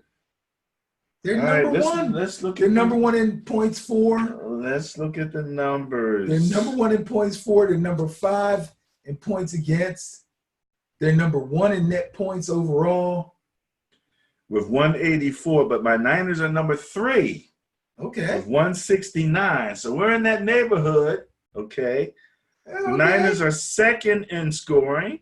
It's nice to be in the neighborhood, but this is a head-to-head confrontation. 332 versus 386 for the Ravens.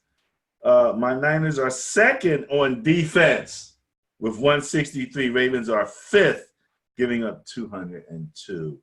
I got to pump my chest out about something.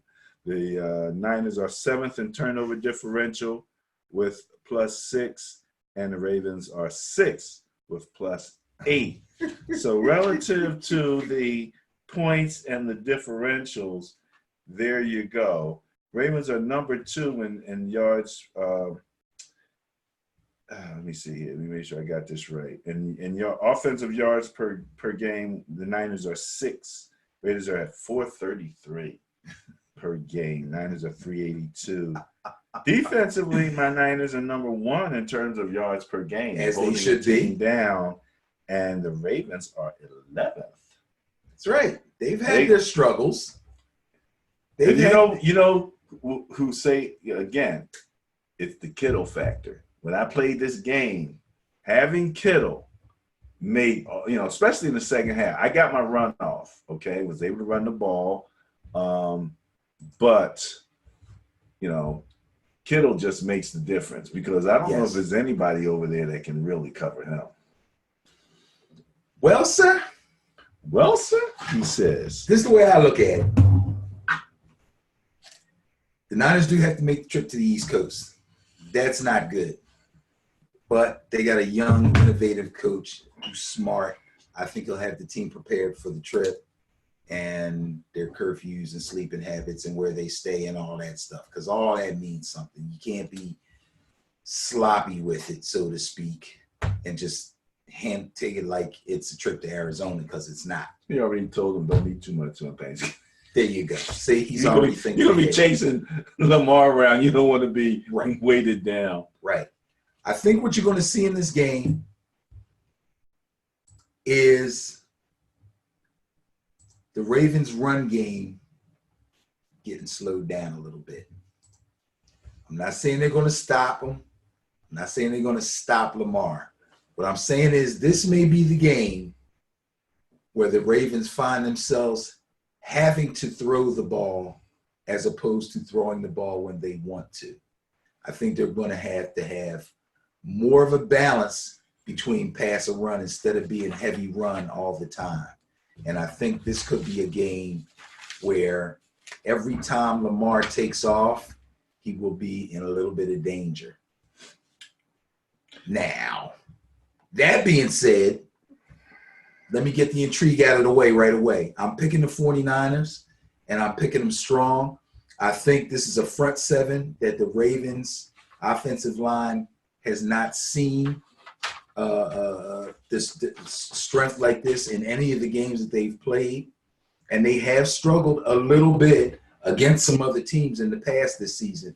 The 49ers front seven is by far, if not the best, they're 1A. I mean, they're right there.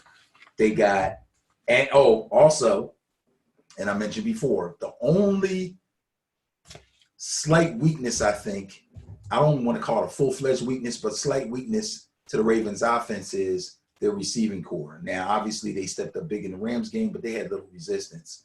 I didn't even hear Jalen Ramsey's name called to the end of the game, and he got in an argument with Peter. So when they double team Aaron Donald, and Aaron Donald got held. Yeah, he did nothing. You can't double team the entire 49ers front. You can't do it. And with my man coming off the edge, I like the Niners.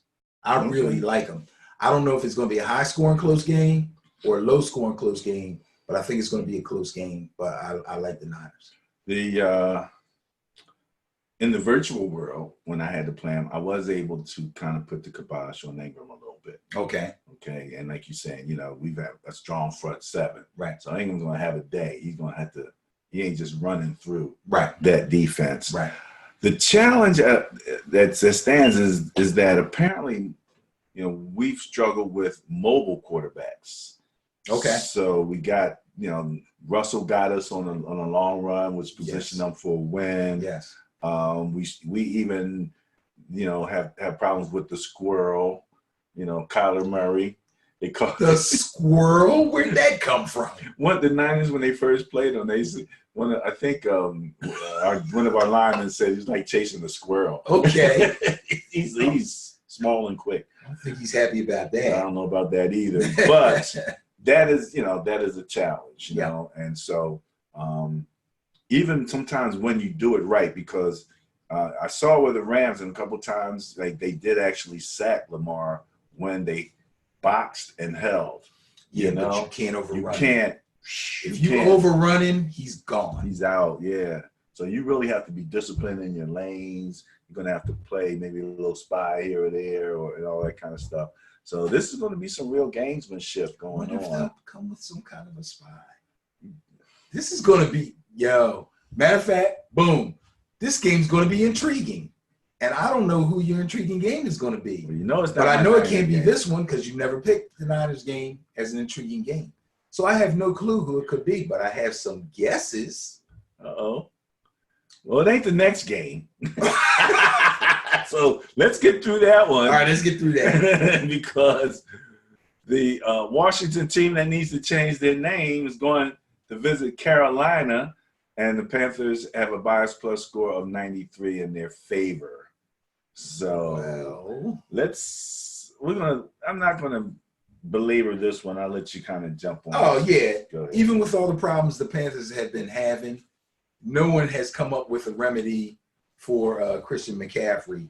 So we'll kind of leave it at that. I don't think they're going to have any trouble with Washington. Dwayne Haskins, although he was taking selfies and he was all happy and he got the victory, okay, if you go back and look at the game, he was sloppy as all get out. He threw all kinds of passes all over the place. He missed receivers. It was not a pretty performance. If he does that against the Panthers, their defense has had their problems, but I think he turned the ball over a couple times and let Christian McCaffrey really get cooking. This is going to be a bad loss for Washington. Interestingly, you mentioned defense. Mm-hmm. The Panthers are ranked 25th with 291 points given up. Yeah, they have trouble against the run. Washington team that needs to change their name is 23rd. Now, Okay. of course, they're 30th in scoring. Right. But the Panthers are 12th. So and people throw the ball all over the place on them too. So they don't give up as many points, you know. So, but they don't give up a lot of rushing yards because it's so easy to throw on them like that. That's the way I look at it. Well, once Christian McCaffrey gets hold of them, then we'll see, you know, whether their defense is as advertised. But no, that's not my intriguing game of the day. As a matter of fact, and I hate to say this to you because it's probably gonna drive you crazy, but I haven't really picked it. Okay, that's fine. I'm still a bit torn, but I'm looking down the list. I still have some ideas. when we get to a candidate. I see two more candidates, and thinking that I know how you think, I have two. All right, who's up next? Ah, yes, okay. We talked about the Jets having some momentum.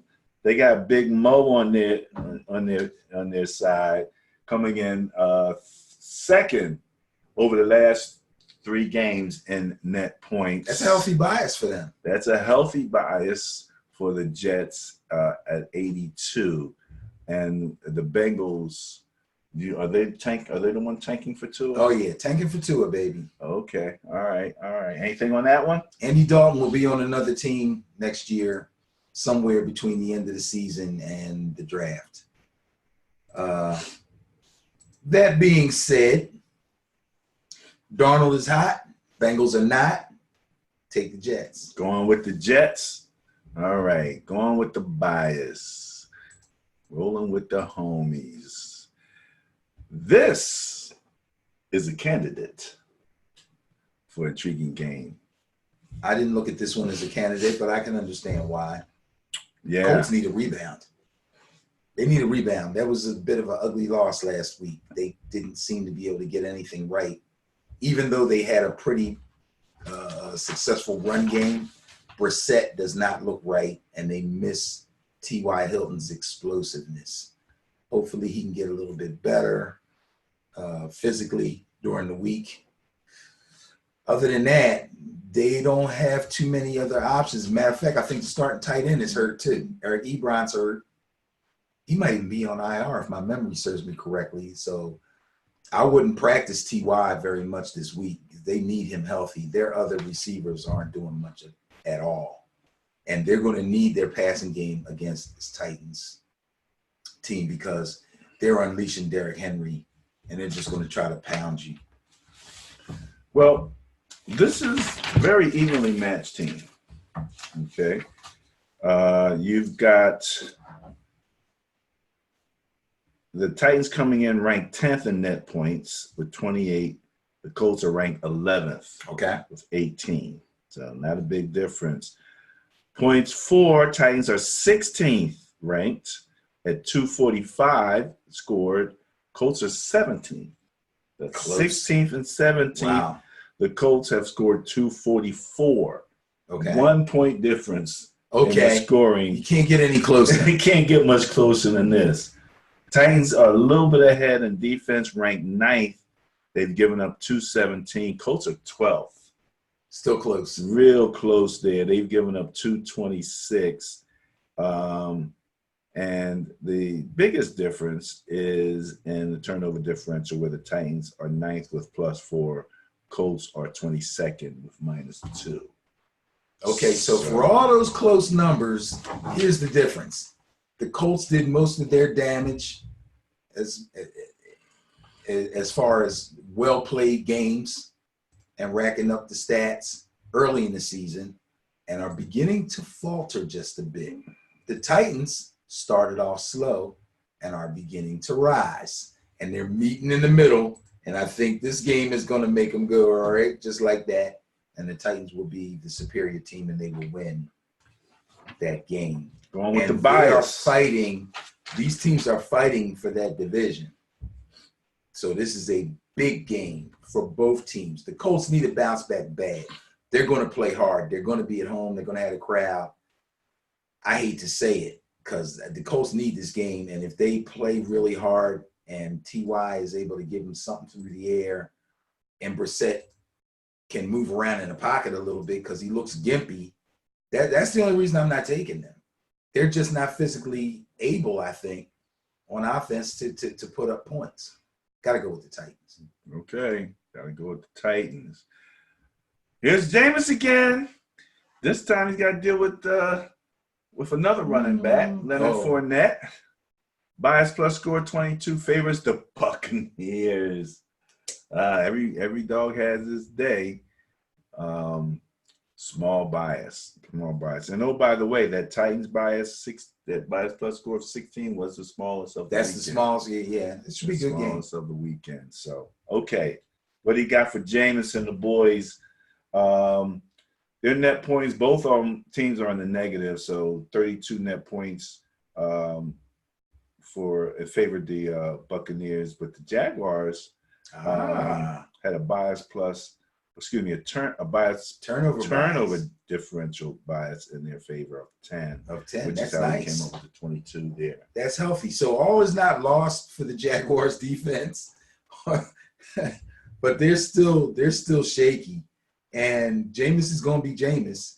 He's going to throw for 1 or 2 touchdowns, probably 2, and he's going to break 300 yards. The Jaguars, Leonard Fournette's going to have to really work hard for his. The Buccaneers' run defense is borderline stellar. Like, they're really good against the run, but they can be passed on. So that brings Nick Foles into the equation. Now, he's got capable receivers. Every game, I think he's going to get a little bit better, but he was out for a long time. You know what I mean? So this is going to be tough for them. I'm going with the Buccaneers. I think they're going to win 2 games in a row here. And, it's an easy trip. They're just going over to Jacksonville from Tampa. No big deal. Yeah, right in state, eh? Yeah, weather won't mean nothing. Nothing mean nothing. They can all drive their cars there. Nick Foles might win the Super Bowl in positive messaging after the game, though, because he was really, sounding like Nick Foles. You know what I mean? Oh yeah, that's the whole positive vibe that he comes and everything. But I think he's starting to look like the Nick Foles that the Rams let go. We shall see. We need another game or 2 to see if he goes that way or this way. We're not going to see the Nick Foles that won the Super Bowl for the Eagles. That we're not going to see. Okay. All right. Well, now, look, if you're going to be throwing names out like that, obviously you got a little something going on here, a little telepathy or something. Eagles at Dolphins with a bias plus of 188 favoring the Eagles. Now, you talked about the Cowboys better go win the game. Oh, come on now. You can't put somebody against the Dolphins, the Eagles against the Dolphins, and say it's a must win. Okay, I guess you can say it's a must win. It's a must win in terms of if you don't beat the Dolphins, the Eagles fans are going to be jumping off the Benjamin Franklin or the Walt Whitman or what's the other bridge? And the other bridge between here and Jersey, Betsy Ross, the Tacony Palmyra. They'll be jumping off bridges left. Just set up a little booth and make people pay to get on the bridge. Because they'll be coming by car, Uber, they'll be walking. Yeah, that's right. That's right. You know, there's no way that the Eagles can lose to the Dolphins. They're having a tough time, but the Dolphins just aren't going to put up any resistance. They're in nice, sunny Miami. You know, guys are going to go down. They're going to hit South Beach. You know, they hit the clubs a little bit. They'll be feeling good about themselves. They should win this game. I just wonder if it's going to actually be a game, because it could be a game. But I don't think it will. Fantasy, if people got discouraged with the Eagles defense and dropped them in fantasy, you might want to pick them up, because after Miami, I think they got a couple more cupcakes. So, and their defense actually is playing pretty well. Pretty well. You know, it's gave the offense is killing Seahawks trouble. That's right. Gave the Patriots trouble. They gave the Seahawks real trouble. Right.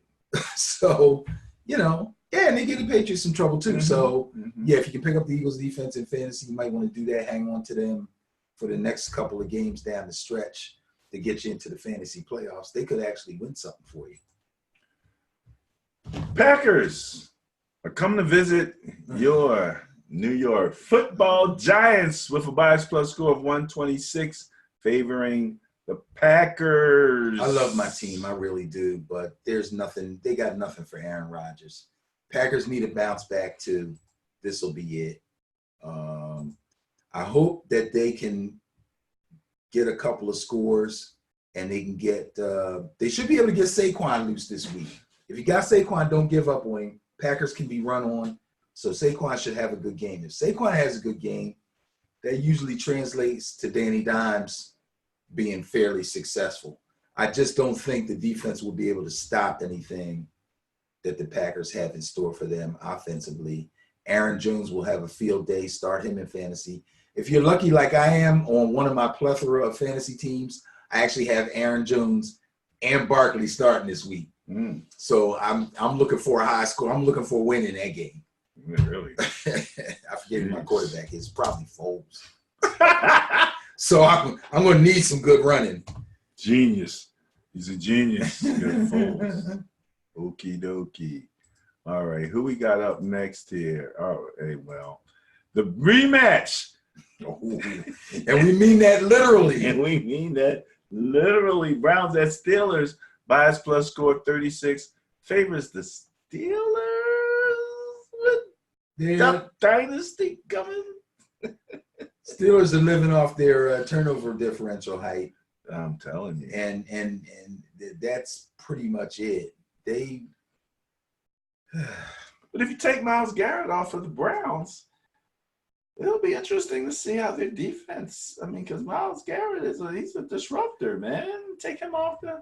Juju's a maybe. Connor's probably doubtful.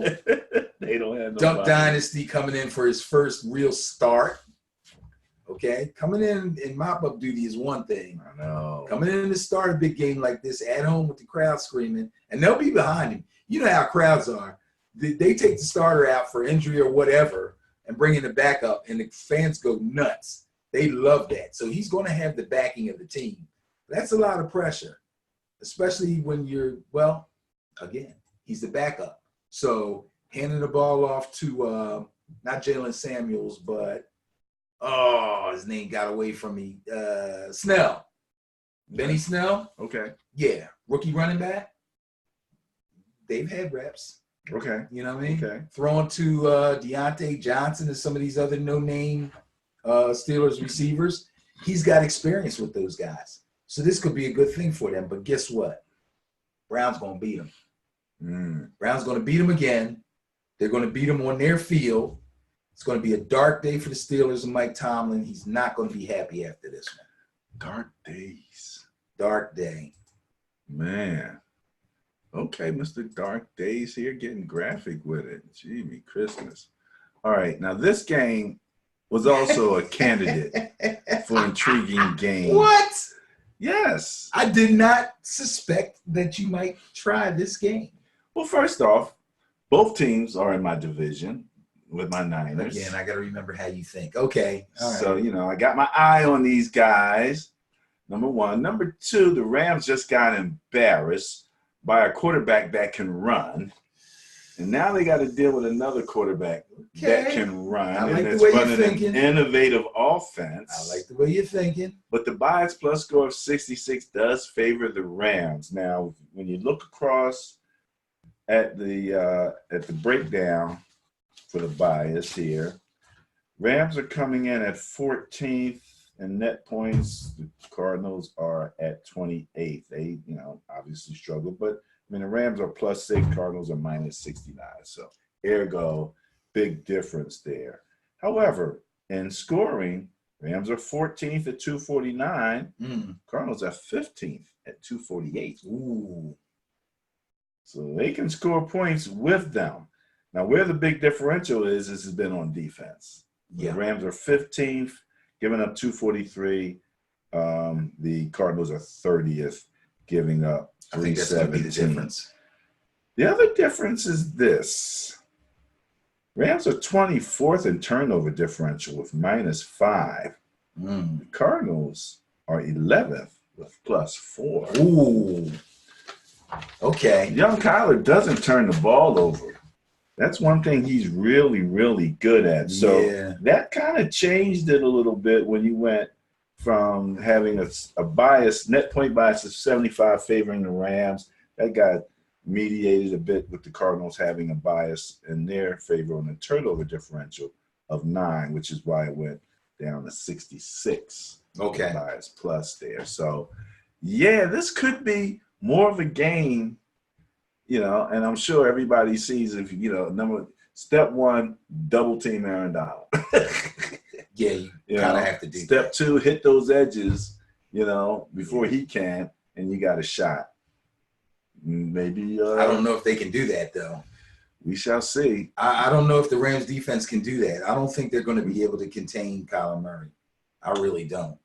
And I'm looking at this as a pretty high scoring game. Really? Yeah, I think the innovations that we've seen from the Cardinals will give the Rams a lot of trouble. But I'm picking the Rams to win only because they just have too many doggone weapons. And I don't think that the Cardinals offense is efficient enough to put up points fast enough like the Ravens did to get the Rams behind by a big margin. But I think they can kind of go score for score with them. This might be like a 30-28 or something. That's what I believe. But the Rams just have too many weapons for the Cardinals defense. It's just too many. That's where the challenge Cooks, Kupp, Woods, Reynolds, Everett, the tight end, Gurley. Swing passes to Gurley could destroy them. It could get ugly, except for I don't think they can put enough pressure on Kyler for him to not have success. He's going to have some success. Should be a good game. I'm starting to feel intrigued. I didn't give it much thought at first, but yeah. Well, the next game up is a candidate for intriguing game. No way. Yeah. No, stop. Yeah. Because you know something? The Chiefs are up there in the playoff picture, and the Raiders are like the #1 team in contention. And it's a division game. Yeah, the Raiders come through on this game. They actually show up and do something in this game. It's gonna upset the kettle a little bit, man. After that Jets debacle, I don't know, bro. You think they got it in them? Well, you know something? We've seen it from one game to the next. That's where true. You know, team looks like, you know, you're thinking they're on the path down, and then all of a sudden they turn around and it has happened. You know what I mean? So that's why I was a little intrigued with that. I'm like, okay, this could be a game that might, you know. It has happened, but we got Andy Reid coming off a bye. Ah, I forgot about that. The famous Andy Reid coming off the bye week. I'm going Chiefs all the way here. I think that Raiders loss to the Jets cut them deep. I think it cut them real deep. And they were bad all around. Offensively, defensively, running, passing, stopping the run, stopping the pass. They were bad all around. I think the Chiefs have enough to take advantage of that. So I'm going with the Chiefs. Going with the Chiefs. All right. Well, I mean, I can't. What can I tell you? And the Chiefs had running back problems, but everybody's healthy now. I'm pretty sure. Damian Williams should be healthy. Shady should be healthy. Kelsey obviously is Kelsey, and Ty Hill is Ty Hill. Mahomes. Okay, let me stop. Take the Chiefs. I don't know about. He's dinged? He came out the last game. He was beat up a little bit. Oh, I remember he came to the sideline. He was kind of wild. Yeah. Yeah, they had a week off. He'll be fine. All right, we shall see. Chargers. All right, the Broncos. Bias plus score 41 favors the Chargers. You just like saying that right there. He's a weirdo. Yes. Okay. 41, that's not big. That's not big. Probably because the Broncos have been playing fairly well on defense. Again, though, Chargers have enough weapons to stress that good defense, and the Broncos don't have enough weapons on offense to really challenge the Chargers defense. So I'm going to take the Chargers. Phillip Rivers, come on, man. Throw some spirals, bro. I do not trust Phillip Rivers one iota the Chargers anymore, especially with their commitment to the run. Yeah. And they're trying to make Melvin Gordon earn his money because after that little holdout, he's. I think Melvin Gordon is doing pretty well. They just got to give him the ball. He got especially off to a start. Well, we talked about the 3rd and 2 thing. It's like give him the ball. You got Melvin Gordon back there. True. And you can get him the ball all different kinds of ways. It'd be different if he couldn't catch. It'd be different if he couldn't run through the tackles, but he's quick enough to do that, and he can get to the outside. And if you don't trust him getting to the outside, put Eckler in the game. They have the weapons. Yeah, absolutely. Okay, so who you going with? Chargers. Going with the bias. Chargers. Going with the all right. Ding, ding, ding, ding, ding. The intriguing game of the week. Intriguing game of the week. Tell us why, would you? Well, number one, this is the Sunday night game, right? Yes. So I can see the whole game. I know I can see this game. I don't have to worry about whether it's right. But again, the Texans, right? The Texans they've got to deal with the Patriots. And they do pretty well. Deshaun is going in and he's done pretty well. Let's look at it real quick. Texans are ranked 13th in net points. They're ranked 10th in points for and 17th in points against. Not terrible. Patriots are 2nd in net points, 5th in points for, and 1st in points against. And probably the biggest differential is tied. Turnover differential, where the Texans are 18th at a net 0. Patriots are number 1 plus 19. Right. But Patriots are going into Houston. Okay. Houston's home. Didn't they just go into Dallas and win? Oh, no, Dallas went up there. I'm sorry. Forget it. Dallas went up there. Yeah. So, hey, there's a possibility. I think that, and I'm always looking to see what Deshaun can do. If Deshaun plays well, if he doesn't waste too much time in the pocket, you know what I mean? Doesn't, Brady's getting rid of it in 2.5 seconds. Deshaun's getting rid of it in 5.7 seconds or something like that. I don't think that you are as intrigued about this matchup. Probably. No, I'm not. But I think the Patriots know that in order to win this game, they have to put pressure on Deshaun. Obviously, Houston's going to try to put pressure on Tom Brady, but I don't think they'll be as successful. Their secondary is a mess. Texans secondary is a mess. The Patriots secondary is stellar. Okay? So we're talking Deshaun, Fuller, and Hopkins against the Patriots secondary. That alone is intriguing. Okay. The Texans running game is, I'll use the word weak. I don't know what else to say. It's not going to be much of a factor. Carlos Hyde, right? Yeah, but it's not going to be much of a factor, especially if the Patriots are able to score quick. Now, here's the thing. If the Patriots aren't doing any scoring, no, that's the problem. Well, I understand that, but they should be able to put together a drive of some sort. They got good weather. You know, Brady got to prove he ain't dead yet. And I think he likes N'Keal Harry, the rookie wide receiver. Yeah. Well, he's got great size and he's got good speed. And who the heck is Jacoby Myers? Kid looks nice. Ran nice routes, caught the ball, helped him move the ball. Sony Michel's going to be big in this one. They have to establish some kind of run game, and the run game has not been great this year.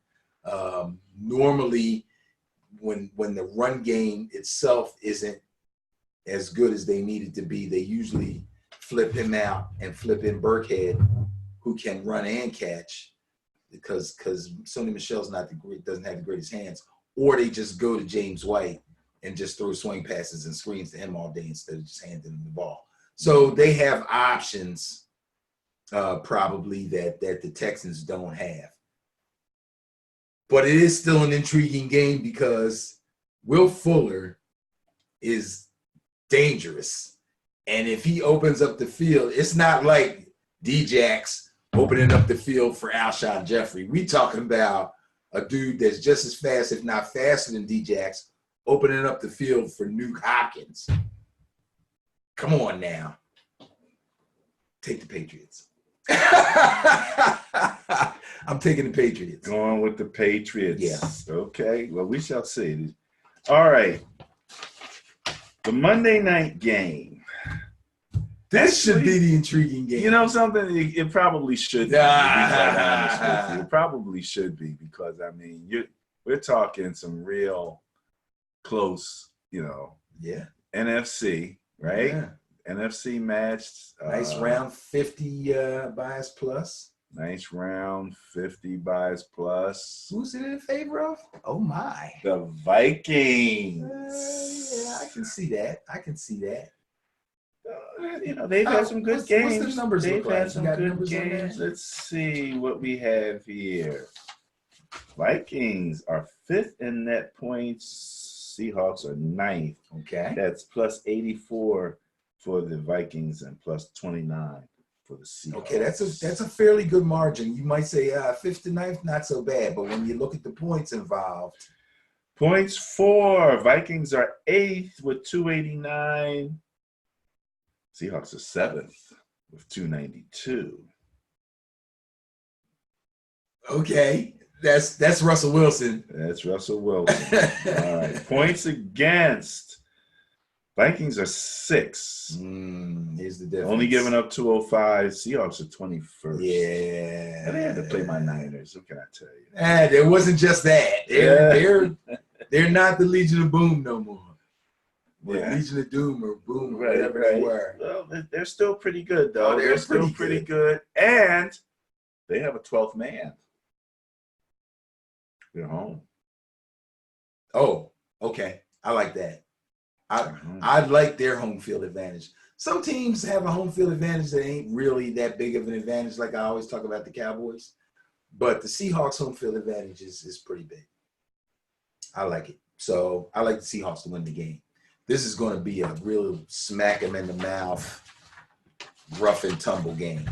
You're going against the bias. I'm going against the bias. I'm going against that big 50. And you thought about this one, didn't you? Told me you thought about these. I actually thought about this. Why? It seems like I didn't. I got to stick my neck out a little bit, man. Just wanted to make sure. I like the Seahawks. I think they're on a roll. It's my sleeper squad, I mean, the numbers are the numbers. They're going to have to get their act together and, and get out there and show the Vikings what the deal is. Kirk Cousins is going to have to show he can go into hostile territory and do the same thing against a defense that, Clowney, You Yeah. know? We Plus, know the we know how Vikings- he is under when that pressure's coming off that edge. They still have to worry about holding off the Packers, who could get on a little win streak and fight for that division lead. And of course, the Seahawks have their hands full with the Niners and well, used to be the Rams, but they're not looking so great anymore. So either way,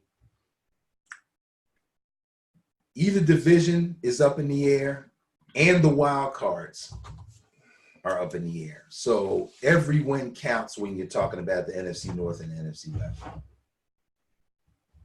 And you're going with the Seahawks. Going with the Seahawks. Yes. Going against the bias. Okay.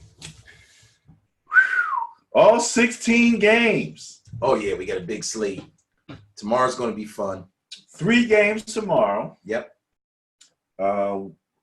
One game on Monday. That's 4 out of 16, 12 games. I picked all 3 road teams tomorrow. Did you really? Yeah, isn't that crazy? You're really sticking your neck out. Hey, I'm telling you. let's go. Sticking your neck out. But the Seahawks, that's not a real stick. You picked them, right? No, I'm talking about for tomorrow, Thursday night. Oh, game. for the Thursday night game. Yeah. Oh, okay. I got the Bears, the Bills, and the Saints. Oh, okay. They're all on the road, right? Okay. Why did I say going to the Superdome? Right, the Falcons beat them in the Superdome. Oh, the Saints are going to handle these boys. They owe them. They owe them. So you're going with the Bills, eh? Yeah. Going into. Yeah. I got all 3 road teams tomorrow. Okay. They're Well, gonna look. eat the turducken.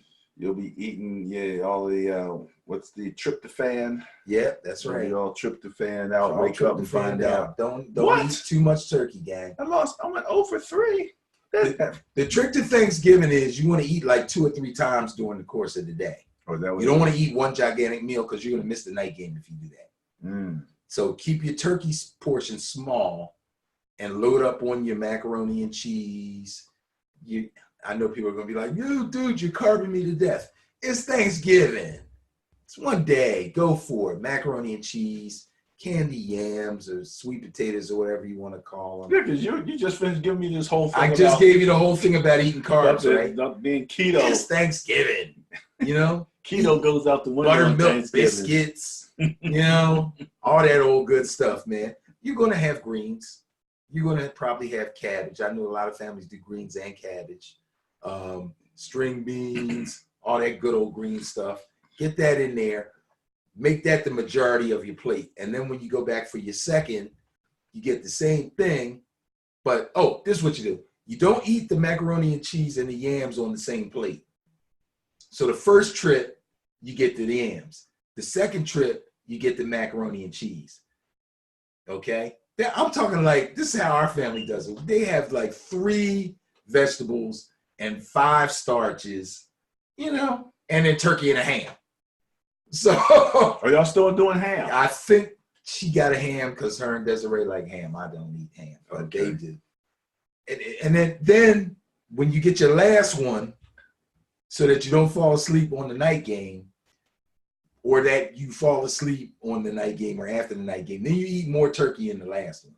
Or, as I like to do, make a turkey sandwich. Uh-oh. It's got to be a sandwich. You don't make a turkey sandwich. It has to be a sandwich. Okay? And the difference is? The difference is you put a lot of mayo on the bread. You put you just rip off a big piece of turkey breast. Okay. Kind of break it like this so it's not fat in the middle. Okay. Slap it on the bread. Okay? If you like cranberry sauce, you throw some of that on there too. Okay? I like to put a little cheese on mine and just go. Now, one of my clients has a food blog called A Pinch of Butter. So I'm going to have to pass this on to her. Yes. So that she knows all of these Thanksgiving It's just me feast talking. strategies. But yeah, it's to make it through all 3 games through the night game. So this is not just a eating strategy. This is a eating to watch football strategy. Exactly. If you want to make it through all 3 games, your only other alternative is if the middle game's a little boring, you can take a nap. Get that nap. It's the nap for the middle game. The nap, yeah. All right, that wraps up the Bias Plus Report, also known as The Matchup Show. for week 13 of the 2019 NFL season. We're just about to wrap this puppy up with our social media commentary and rants. All right, we're getting ready to wrap this puppy up, Benny. We have a little bit of social media that we're going to share, and then we'll have any commentary or rants. So let's start with our Facebook page, Ben and Barry on Football, at BNBOF on Facebook.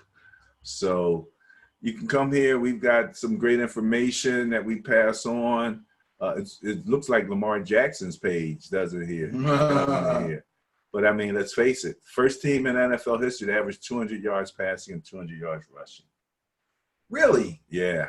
NFL history. That's interesting. Yeah, for a team. Yeah. No punts on Lamar Jackson's drives in 3 games. That's huge. That's scary. That's scary. That's huge, man. And Aaron Donald's only player to have been double teamed over 500 times. He lives with double teams. Who keeps stats like that? That's crazy, isn't it? It must have been Football Focus. Well, they good. get a lot of that, yeah. So when I'm listening, if I hear it, I pick it up, and I try to share it with everybody. In addition, who else do we have here? Hold on now. We have Twitter. All right, let me share our Twitter page with everybody. I probably could have did that a lot easier. But here we go. Ben and Barry on Football. Man. Gets his first win, Dwayne Haskins. Coach, I'm so happy. I'm so happy. Amazing that he had this very discussion on this week's show. The reason number 152 why we prefer watching NFL games from our couch. Didn't we just have that talk? We did just have that. I was saying I preferred to watch it on television as opposed to going to the stadium, yes. And Gronk was cracking me up. He's a funny guy, man. Oh, my God. They were like, I think they were trying to get him to chill a little bit. Because he was talking about, he's like, Will, when the Patriots, when it snows, we still got to be to practice on time. And then while the Cowboys, they just go, the stadium. And everybody's like, take it easy. Tap that down a little bit. Wow. Yeah, he's hilarious. He's so ingrained in the Patriot way, he can't help himself, man. He's just having fun right now. He's living his best life, boy. Got about $1 jillion in the bank, and what am I gonna do tomorrow? Let's see. What would you do if you had $1 jillion? I like when he talks about, if I came back and played for this team, I could make them better. Yeah, he's into that too. The only thing is, he's probably right. He's probably right. He looks really small. You see how small he is? He's low.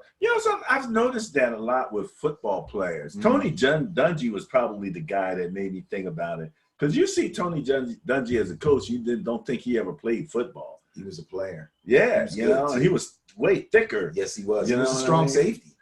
Or he might have played free safety. Either way, yeah, he had good size. He had good size. You see a lot of the linemen now after they retired, all of a sudden they lose a lot of that weight. Yeah, absolutely. So, and we love our Twitter account because we get an opportunity to really communicate. That's what I like about Twitter. You get to communicate with people that you normally wouldn't, and we've gotten some responses. We are also on Instagram at DMBOF, and this is where you'll also find our Most Dogs sports people. He's on Instagram also. Another shout out to them. And if you go to www.benandbarryonfootball, you will wind up on YouTube, where you will find all of our videos there. Okay. So I tell you what, let me run through my thoughts here. It's not so much a rant. I don't know if this is a rant, but it's just a couple things that I thought about relative to Kaepernick. Okay, go ahead. And Dr. Eric Dyson has been on a lot now. And I read an article, and I think I sent you the article. Yep. And there was a couple things that I thought about. Number one, for all the distrust between the two sides here, you know, the NFL looked like the evil corporate giant in this, most definitely, and they deserve. I agree, especially in that last article he sent me. To some, well, that last article actually, what you found out was that there were people behind the scenes rooting and working for Kaepernick, Yeah. which I think that, you know, he wouldn't have.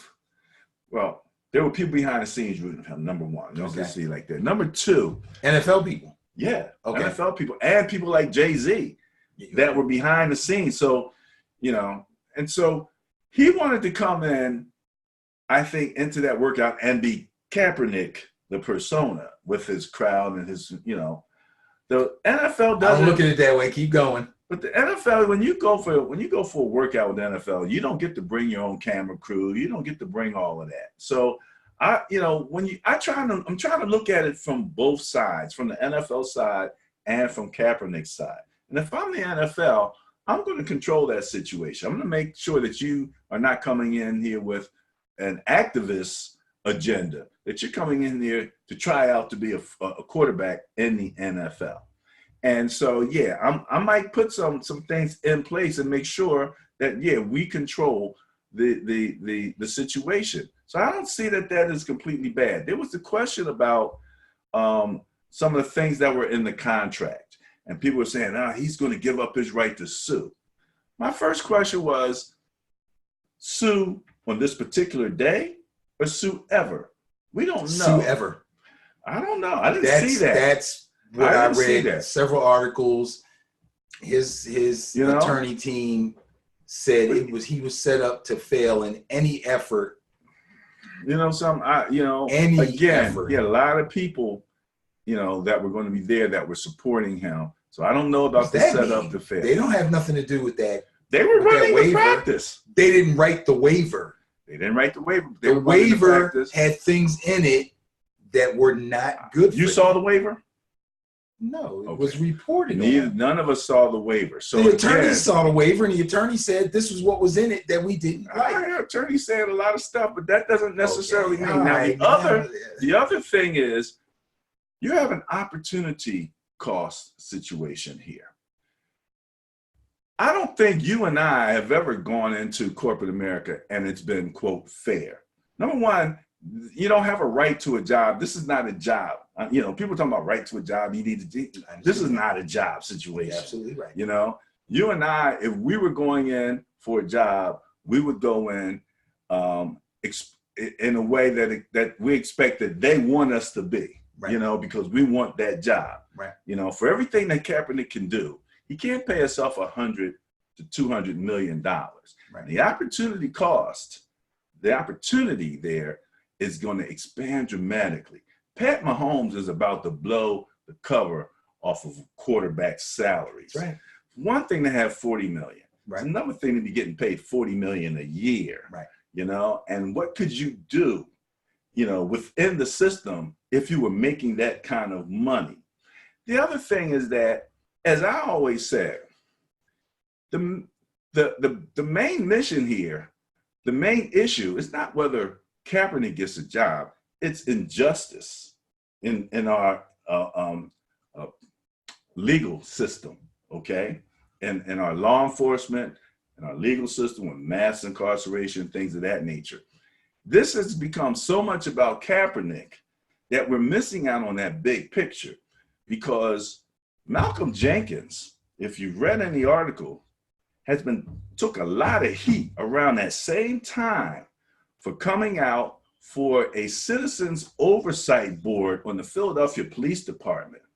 That same Philadelphia Police Department that recently got busted for having a number of their police officers on Facebook on a particular group, putting all types of racist stuff out there. And he came out, and this is the kind of stuff that they're doing in the courts, behind the system, right, behind the scenes. And the Philadelphia Police Union castigated him. Absolutely. And he got no support. Kaepernick didn't come to his his, I got you. to him at all. And that's what we're fighting for. Not whether Kaepernick can get a job. He got $40 million when he left the 49ers. So I'm not really sweating whether he gets to work or not. How did we get to fighting for this, coupled with him getting picked by a team to play in the NFL? Because the issue of whether he gets a job in many people's minds seems to be bigger than the issue that we're actually fighting for, which is, judicial justice. In many people's minds. Yeah. And if any other player was why is it because of him? Because of the whole kneeling thing? Like, I don't. Yeah, because he's Kaepernick. That's his whole, that's his mission. But that's if nobody, it's all about. If he doesn't get picked up by any team, that's still the mission. What's still the mission? What you just said was the mission. The mission of the judicial justice. Exactly. That doesn't go away.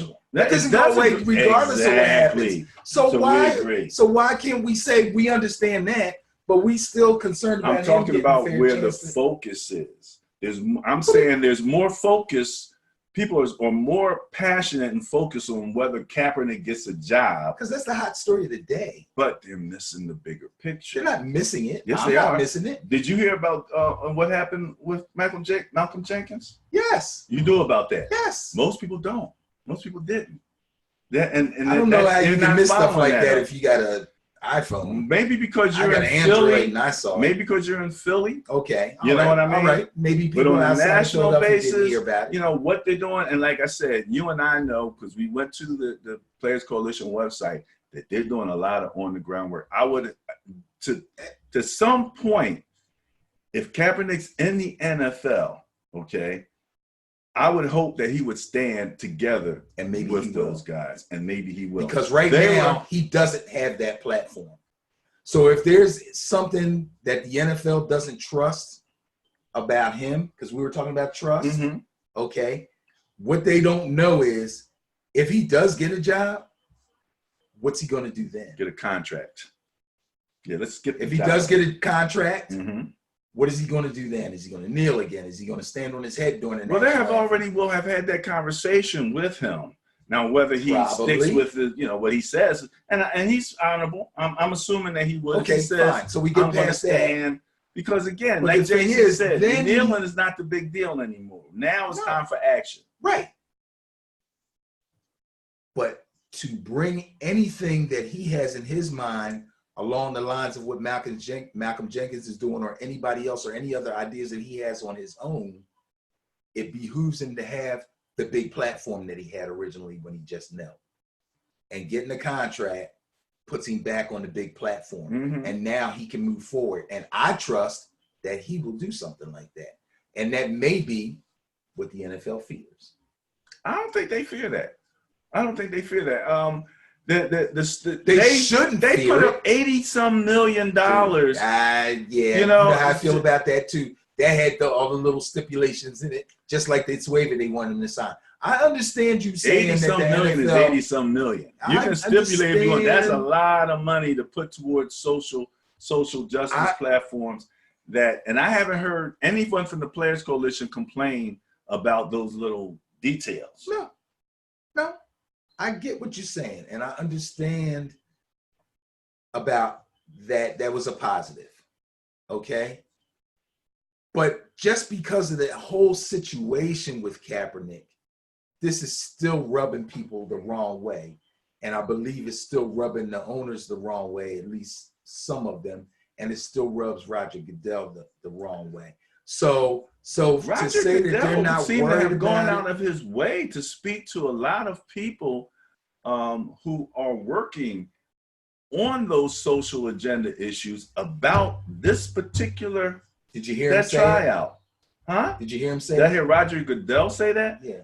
Again, it was mentioned in that article. Okay, just like you said when I said about what was in the waiver. But I didn't so see guess it. What? I didn't see what was in the waiver. You didn't see what I didn't hear it. Exactly. But that was reported. Exactly. That was reported. Okay. And so I think that the way that was reported is probably legitimate because it's too easy. Well, if he went out and talked to, and I forget who it was that he talked to, that would be easy to confirm or find out that it didn't happen. So, Okay. so I'm not, that's what I'm saying. We're not going to see those contracts though. So we'll never really be able to say what it was. Well, if they saw the waiver, I'm pretty sure they know what it said. So if they said it said this or it said that, and the NFL came back, they could easily come back and say that wasn't in the waiver, but they didn't, because it was. And they didn't like it, and they had the right to not sign it because of what they felt the impact would be on their client. The question, the opportunity. That's only one thing, though. It's a list of things that there's a. Dude, we don't have to go over this. We've been over this again. What day it was on, what time it was on, where was that stuff, all that stuff. They had an answer, but the fact of the matter is, he was able to show up, and he was able to do his thing on that day. So the time wasn't completely couldn't do his thing on that day without signing a waiver. You don't sign a waiver, they were not going to let him work out. They're saying he skipped it. He didn't skip What it. I'm saying to you is this. You can't work out if you don't sign a waiver. I don't care if you gotta just sign a waiver. Yes. My question is, was that waiver so risky that he couldn't go in and simply try out? That's my question. I think I believe that it was because of exactly what you're saying, the opportunity. Well, this is not an opportunity he would have thrown away if he felt they were being fair to him. He showed up. So the whole, how come we can't have it on Tuesday? He didn't show up there. He showed up someplace else. I thought he showed up there and left. He never went there? He never went. Okay. He didn't go in. So okay. So he went someplace else. He was in the city of Atlanta. Yes. Okay. And he arrived in the city of Atlanta. And I'm assuming they went back and forth about the waiver. They weren't going to change it. He wasn't going to sign it. So he said, no need in going there because they're not going to let me work out anyway if I don't sign a waiver, and I'm not going to sign a waiver. So boom, we're going to do this. Okay. Why can't we have it on Tuesday? Because we said so. No, why does it have to be 4 days away? Because we said so. There were a number of reasons that were given. Again, that's why I sent you that article. What were the reasons? I sent you the article. I don't either. And I read the article. There was questions about that, but the bottom line is this. He cannot pay himself $100 to $200 million. Okay, and he's not going to. And he's not going to do something that his chance of getting that by not going was 0. Okay. If his chance was 10 to 20% of getting that by going, it might have been worth it. Might have been. That's all I'm saying. But you can't say it would have been worth it. Well, I can't say because legally, his people that he's listening to and looking over his business affairs for him told him there's things in this waiver that just are not right. So we can't tell you take the chance and sign it and do this. And sometimes you take that information and you go, something, what am I going to do? What's he going to do? Go in there and throw his arm out? What's he going to do? Go in there? He wasn't about what that. Are you going that to, part of the waiver was fine. What are you going to sue them for in a regular workout? All right. Can we put this to bed? We can. I'm going to say one more thing and then I'll let you finish. Okay. Okay. These are all what's he going to do? He's not going to throw his arm out. What's he going to sue them for? Why should he be worried about not being able to sue them? If he went to the workout and signed the waiver, and then after the workout, and I know what you're going to say. You're going to say, oh, they wouldn't do that. They doctored the tape. They showed bad angles so that you couldn't get the full effect of the throws.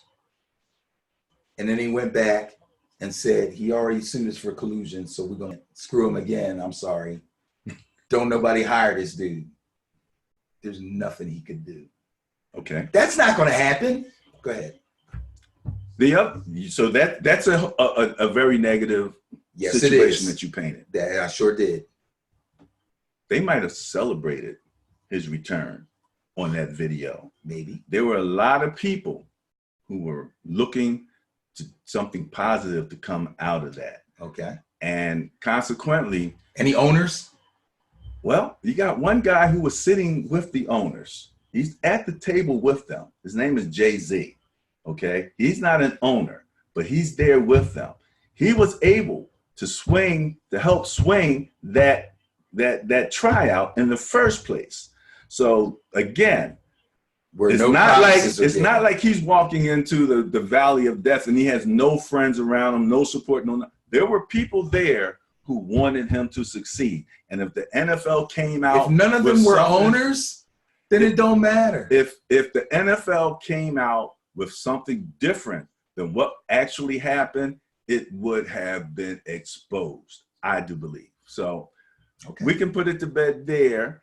You said you had something that you wanted to make some commentary on. Yeah, so let's go back, and we've talked about this ad nauseum, about the fight between the Browns and the Steelers. Okay. So suspensions were handed down, and there was some fines handed down. I know a lot of people were screaming for Mason Rudolph to be fined, and in fact, he was. He was, yeah. Today, Yahoo Sports reports that Steelers guard David DeCastro was fined $14,000 for what he says was a peacemaker role in the brawl. Now, if you go back and watch the tape again, you'll notice that one of the Steelers linemen was able to get on top of Myles Garrett, right, and kind of restrain him on the ground for a little while.